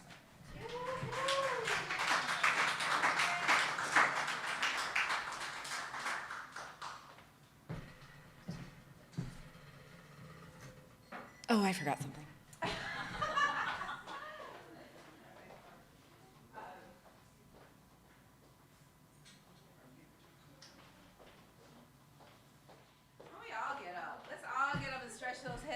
Let's all get up and do a nice little stretch or move your arms around. We've been sitting and listening and so intently. I don't want to touch this mic, maybe just to like raise it up.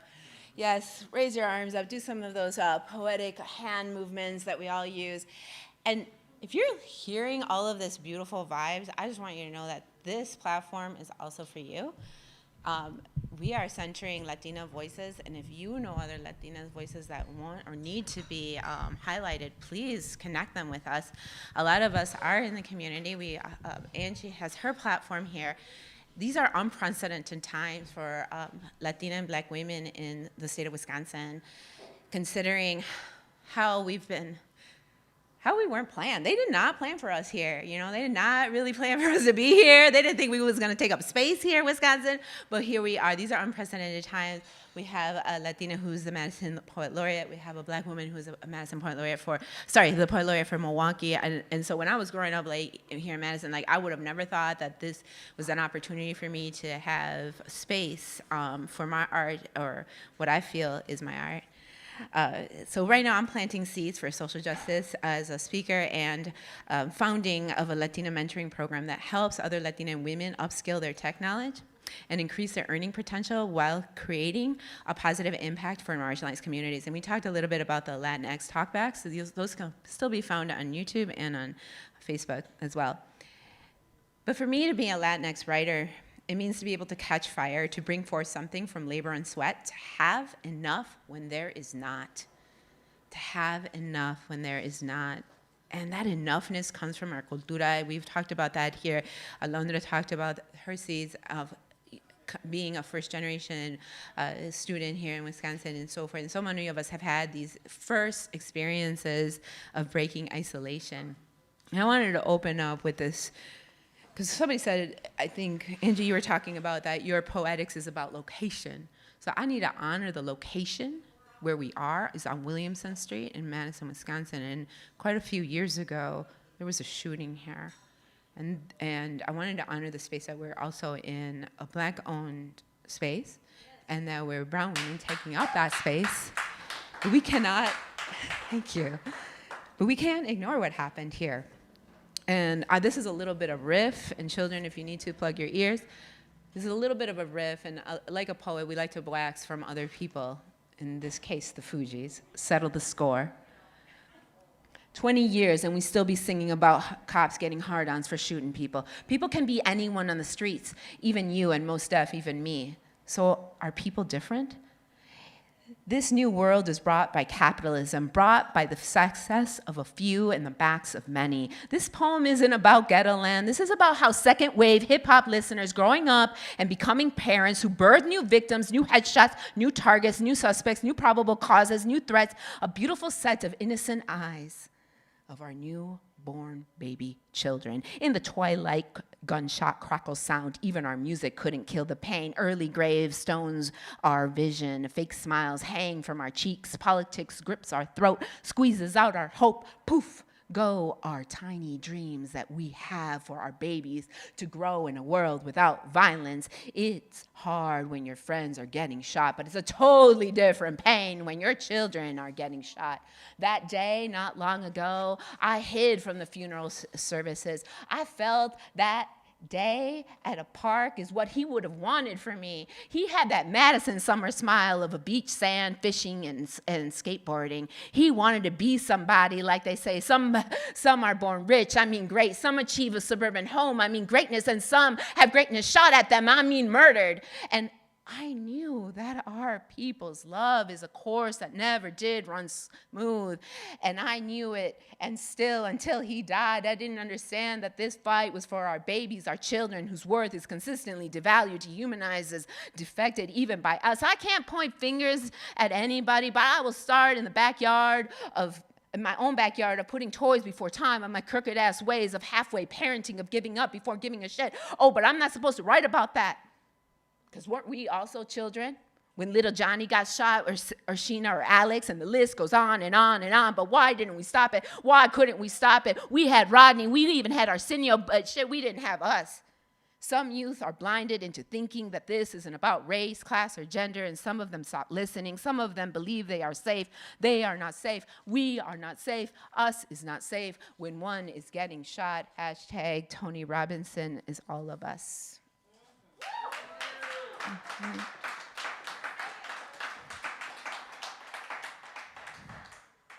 When I'm on Willie Street reading my poem, I always have to read that one. I always want to read that one and bring back what is. And I like to honor other poets here too in the Midwest. Hareska Medina is poet laureate for Kansas City, Missouri. And he has a poem called Same Old News for Pedro Pitri. Pedro Pitri. I should know how to pronounce his last name if I'm going to say this poem. Okay, but this is good. We still work, and sometimes we are late. We speak back when insulted. We still work. We take days off. We call in to work. We go on strike. We still work 10 days a week, two jobs minimum, no overtime, still getting paid, only 5 or even less now. We still work. We work harder, much harder, get tired, show up late, call into work, and then return to work broke and broken. We work and work and work, and we work harder, much harder than before. Then we die broke, we die owing much more than before. We die more broken, we die much harder. Fuck the national banks. Juan, Miguel, Milagros, Olga, Manuel are still dying. Juan is bribing local senators. Miguel lost the belt. Milagros disappeared. Olga sings of sadness. Manuel left for Broadway. They are still dying. We die broken in hurricanes and earthquakes, sin luz y agua, in wars, from gunshots, in therapy, traumatized on drugs and alcohol, alone, emotional, economic depressions are also tropical depressions. Let's talk about this. Aquí se habla Spanglish all the time. Aquí they put America first. Aquí they throw paper towels at us. Aquí they call us all Mexican. Aquí they call everyone immigrant. Aquí we are all the same. Aquí we are all non-white. Aquí we are only brown. Aquí we are the other. Aquí we are called Latino to be unwelcomed. Yeah. I was feeling that one too. Right? I was totally feeling that one too. And that's what I love about poets and poetics, is that we are a lover of each other's words, because we are singing the song of liberation to each other and our dreams. And even though I might not be there with everyone who can hear my voice right now, I just want you to know that you're not alone. The next one is called Rotten Apples. My apples come from cactuses 500 years old. I have big dreams for this little lady called Liberty, but she ain't my mother though. She be clean like a virgin. We call her Guadalupe. She makes pennies into dollars, sends them right back from when they call her. You thought you knew what you knew, but you didn't know what you did know. And she came back and told me to sit tight, honey, because our time is now. Our time is now. Your time is now. Our time is now. Thank you.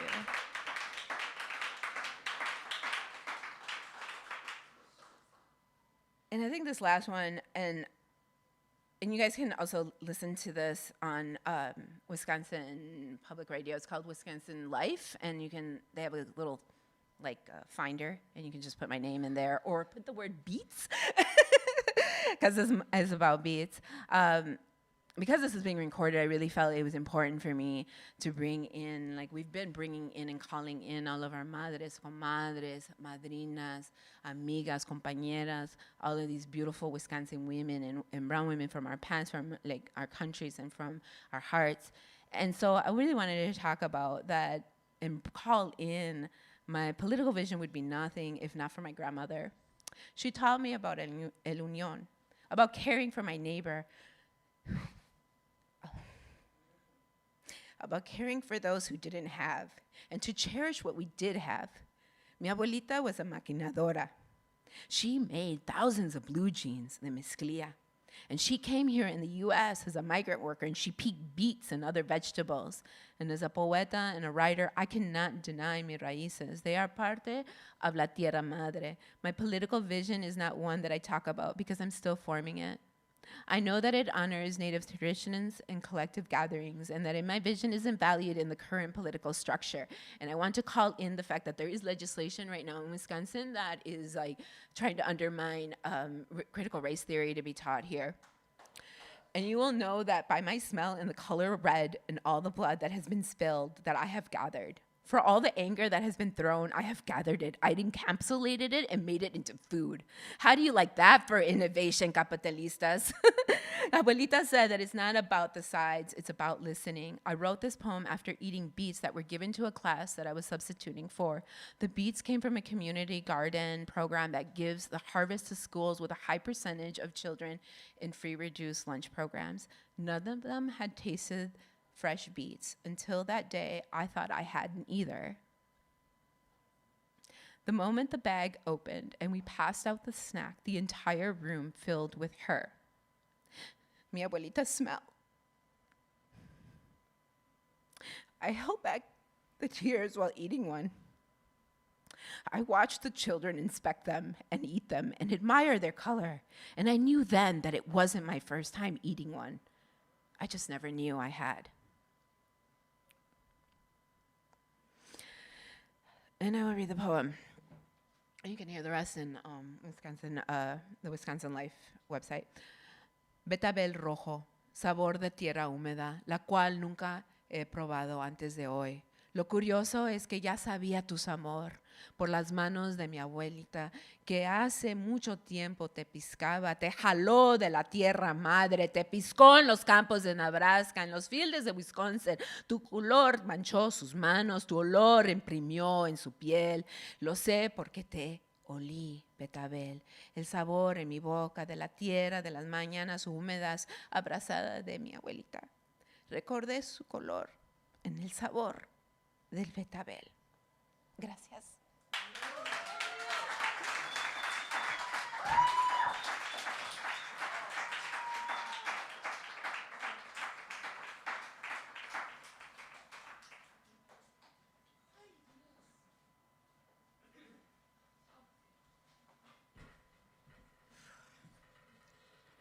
We have our final poet, Natalia Aramganki. I hope I'm saying this right. I'm not real good with names. Can you tell? Natalia will be reading some of her work today and telling us a little bit about herself. Natalia.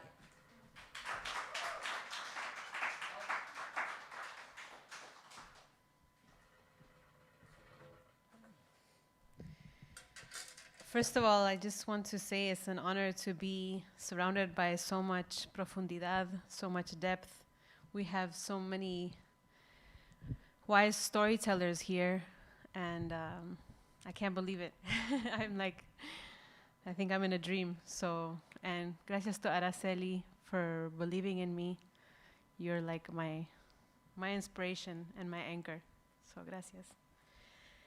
I was like, after all that poetry, I have nothing to add, but then I remembered why I'm here, and I want to dedicate this to my uncle Numar Makanki, who passed away a couple years ago. He got a condition called ataxia. It's a disability that just comes for no reason, and little by little, different of his motor functions started to shut down. So it was a very, very difficult death, but or I would say process to watch that. But I want to focus on that because disability, I don't want it to be hidden. I want people to know that that was part of his life, but also I want people to remember him as a proud Armakanki, a proud indigenous man who taught us that it's important to remember that. So this is a book that he wrote, Chalchiykoatl, which means the dragonfly. And it has a whole history of our family. We come from the Andean regions of Peru. My mother's here, Berta Armakanki.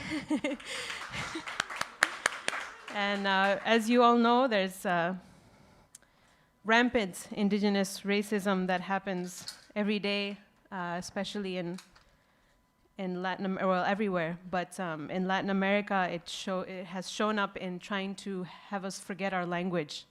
So as an act of resistance, my family is learning Quechua, all of the cousins. So I wanted to read a song. Huayno is a genre from that area, the Andes mountain region. And these songs, they're like folk songs, so they don't have an author. They're just the oral tradition passed from mountain to mountain, village to village. This one is called Mayupi Yucra Chayay, Camaroncito del Río. Mayupi Yucra Chayayja, Isan Cachaywa Piscasjay, Mayuan Apachikustin, Canasta Chaywan Piscasjay. En español, Camaroncito del Río, pescado con mi canasta, te llevaba el río, pero ahora estás pescada en mi canasta. Little shrimp from the river, I have caught you in my fishing net. You were going down the river, and now I caught you in my basket. Mayupi yukra chayaiha, isanka chaiwan piskas hai, kunanmi pagawachkanki, hanmanta yu yakishaita. Camaroncito del río pescado con mi canasta, ahora me estás pagando lo que por ti he sufrido. Little shrimp from the river, I have caught you in my fishing trap, and now you are repaying me for what I suffered for you.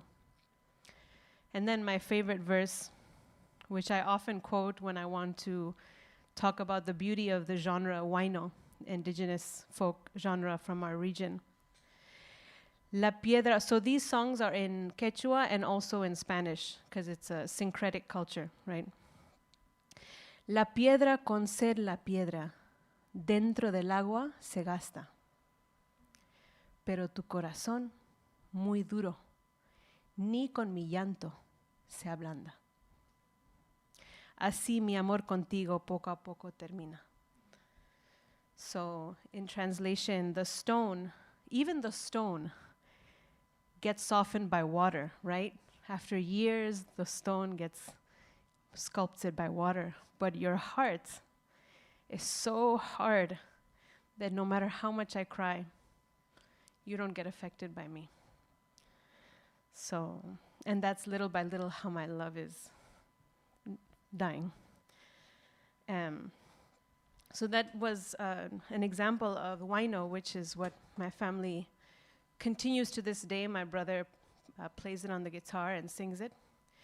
When my uncle Numa passed away, I wrote this poem for him.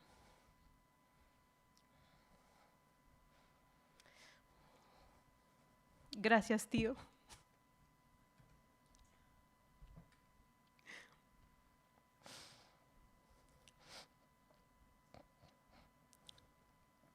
Hasta tus pies libres, que nunca quisieron atarse con esos zapatos blancos cordovinos.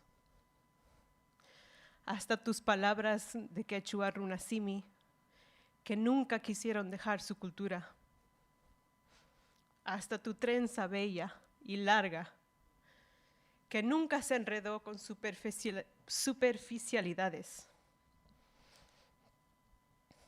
Hasta tus chistes alegres, que daban al traste lo que se considera aceptable con su picardía. Tu mera existencia y conciencia indígena es la prueba de que el enemigo, los colonialistas, nunca ganaron.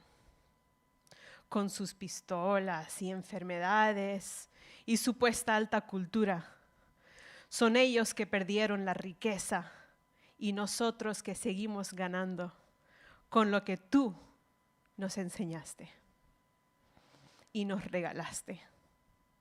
Las canciones y el orgullo de lo que es ser Aramganki, ese apellido tan indígena y musical y profundo y complejo, como lo somos nosotros.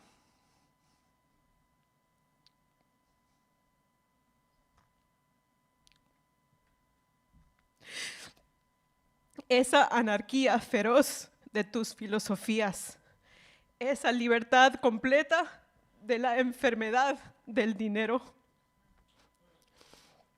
esa deliciosa búsqueda de la sabiduría del pasado, presente y futuro. Y por eso, tío, para nosotros, tu cada paso adelante que haces con esos pies tan libres es una victoria. Tu cada significado que expresas con esas palabras tan libres es otra victoria. Tu cada sonrisa libre que nos brindas con esa esencia que eres tú, que es nosotros, es una victoria.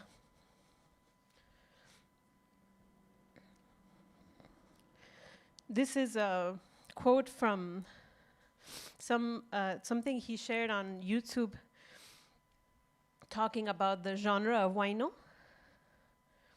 And so the particularity about huayno is that in all of the songs, like the one that I just shared, it talks about the shrimp, little shrimp of the river. It's a metaphor of the lover, you know. So the animals and the nature all are in dialogue with us in all of the songs. And that's part of our life view, how we see the world, is that the whole world is just as part of our reality as humans are. Creemos que, so in Spanish, I'm sorry, I don't have I don't know if I'm sorry, but some of these things don't have English translation. Like Araceli said, Spanglish all the way. Creemos que estas canciones, so huayno, creemos que estas canciones son una muestra del pensamiento andino. Por ejemplo, en estas canciones la piedra gime, el árbol canta o ríe, el río de la misma manera, los animales, la mariposita, la libélula, el cachicachi. En fin, es un canto a la naturaleza. Y en ese sentido refleja el modo de pensar de nuestra gente. Y con tanta fuerza ha llegado aquí, ha sobrepasado a los 300 años de colonia, ha sobrepasado el tiempo de la República, en cual por muchos factores no ha sido promovido como debería ser y se mantiene aún ahora. A pesar de otras erupciones de otros géneros, el huayno es la emblema de nuestra gente andina. So here I'll share a poem in English. I was noticing, I was like, man, my poems in English, I'm sorry, are very sad. I feel like in my Spanish poems is more hope and happiness. So, but I think that like some of the poets that have shared today, it's a means of therapy, you know. It's a means of just figuring it out and finding sometimes answers, sometimes just venting. So this one's about mental health.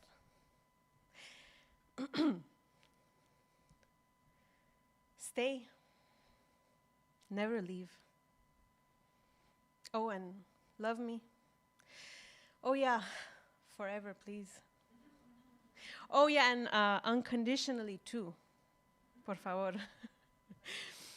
Because, you know, these subconscious memories of dislocated abandonment, causing anxiety attachment, keep screeching from the depths of my cerebral cortex, which technically I'll probably never have direct access to, and neither will you. So, to make the angustia stop. But nevertheless, your narcissistic self-projection of an excuse for love might just give me enough dopamines to get me through today. So, stay. Never leave. And oh yeah, please love me forever.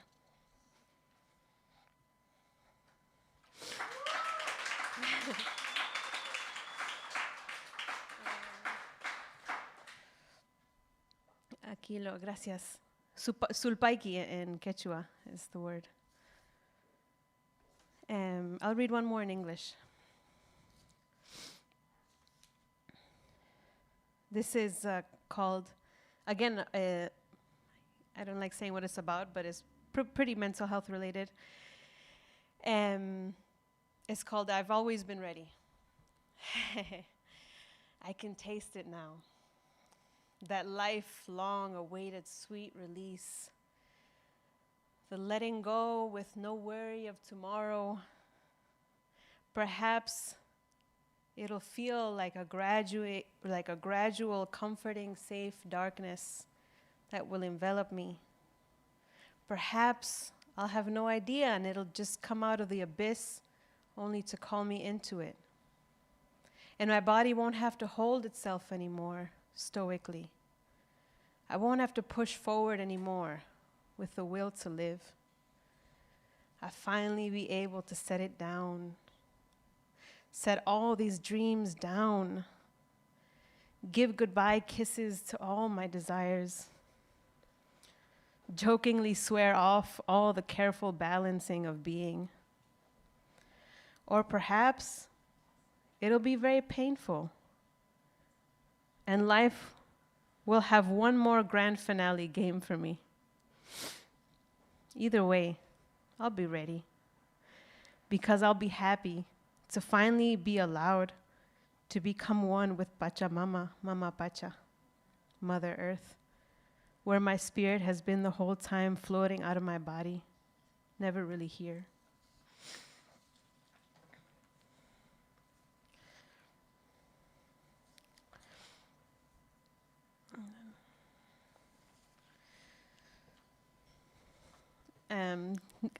I thought I should balance out the the sadness, and I wanted to end with more hope. And again, this is like, poetry is so essential, you know, like Audre Lorde said, it's not a luxury, it's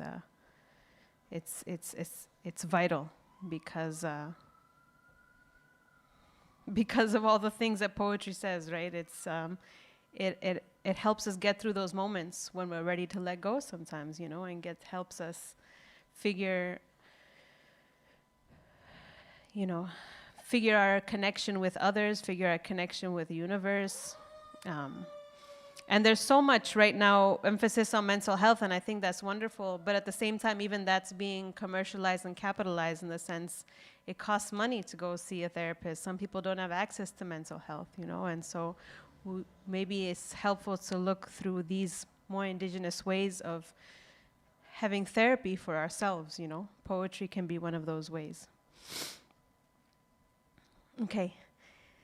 Si las niñas que fuimos, this is in Spanish, and it's about, I was thinking, this is actually the first poem that I wrote when I was invited by Araceli to a Latinx poetry reading. And I couldn't believe it. I was just like, what? So I was like, shoot, because I hadn't written anything in a long time, and I was like, Latinx, because I hadn't done anything purposefully Latinx. Like, I mean, I've been Latinx my whole life, but I hadn't like purposefully, like, I was like, and so I was like, what is my connection to that part of my identity, or that layer of my identity, like the layers that you referred to with the orange, right? And I was like, mi niñez, you know, my childhood. So this poem actually reminds me of when Alida was reading one of her magical poems. I was like, man, it felt very connected, because it's actually the similar theme, or what if I met myself what if my past child met me now? And I used to carry a lot of shame about that, because I always wanted to be a good indigenous girl. I always wanted to be like the best obedient daughter and never upset my family or see them sad. But it's really hard when you're born in a society that says the opposite of what your family's saying, right? So I used to be like, man, you know, they would have hated each other. But part of growing up, thanks to my Latinx community and, you know, Monica and my supporters here in my community that have helped me accept myself more nowadays. And that, you know, that's what community is for, helping each other like that. So this is part of the acceptance. Si las niños que fuimos conocieron las, this is for every single person. Niña, niña, niño. If your childhood version met yourself. Si las niñas que fuimos conocieran, sorry, I should say, si los niños que fuimos conociera las personas que somos hoy, correrían directamente a nuestros brazos, siendo nuestras almas gemelas de universos paralelos. Y con la curiosidad de la infancia explorarían nuestras facciones, descubriendo una nueva especie de ellas mismas. Tal vez familiar, tal vez extraño. Y aunque quizás nos juzgarían, como las miles de veces que nos hemos juzgado, en ese momento no nos dolería, porque nuestras almas gemelas, porque son nuestras almas gemelas de universos paralelos. Y seguiríamos sus pasos y ellas seguirían nuestros pasos porque así somos. Y nos contaríamos cuentos extraordinarios y ellas han imaginado y nosotros hemos sobrevivido. Pero en ese momento no nos dolería porque son nuestras almas gemelas de universos paralelos. Y antes de regresar a nuestras propias dimensiones, intercambiaríamos regalos. Nuestros corazones armados y fuertes para su protección, por sus corazones musicales y tiernos para nuestra salvación.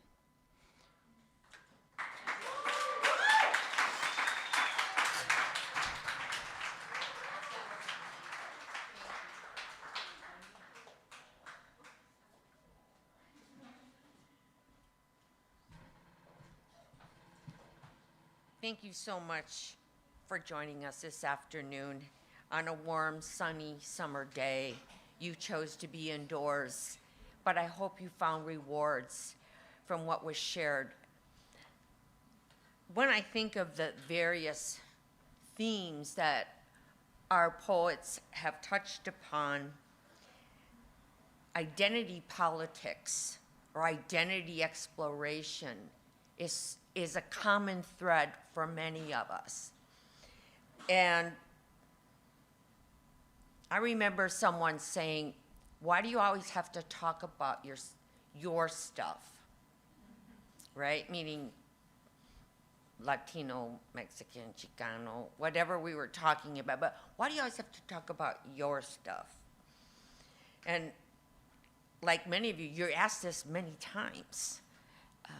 What's your beef? Why can't you just live your life? We're not allowed to. We are not allowed to.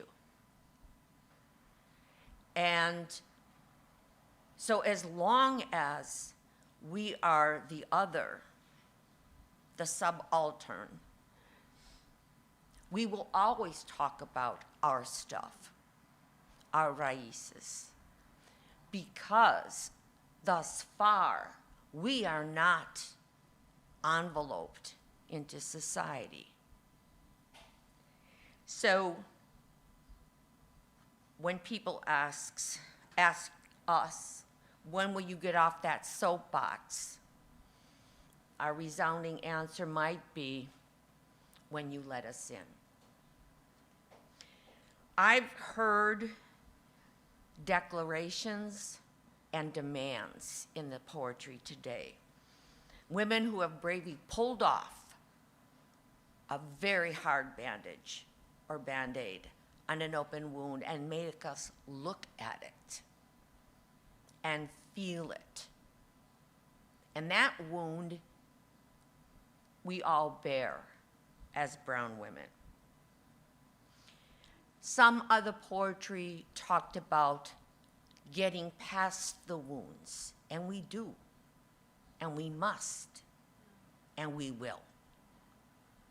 But healing is at its own pace. Each of us have our own wounds, baggage, pain from living in this country as brown women. And our path to the cure is a personal one. Finally, so many times women have said today how poetry is a kind of therapy for ourselves. And that, for myself, that couldn't be more true. I started writing at 10 because in a family of 8, in a 2-bedroom flat, no one had time to listen to me. So the poetry was where I put things down to get through it. And so poetry is therapeutic for the writer, or can be. But is also strong medicine for our readers and our listeners. It can move them to new places, new positions, that will make it a better life for all of us. Thank you so much for joining us this afternoon. Again, this is in honor of the great Hannah John Taylor and all he has done for Madison, the country, and the world with his music, his commitment to justice, his unwavering enthusiasm to share what he knows with younger generations. Thank you so much for coming here this afternoon.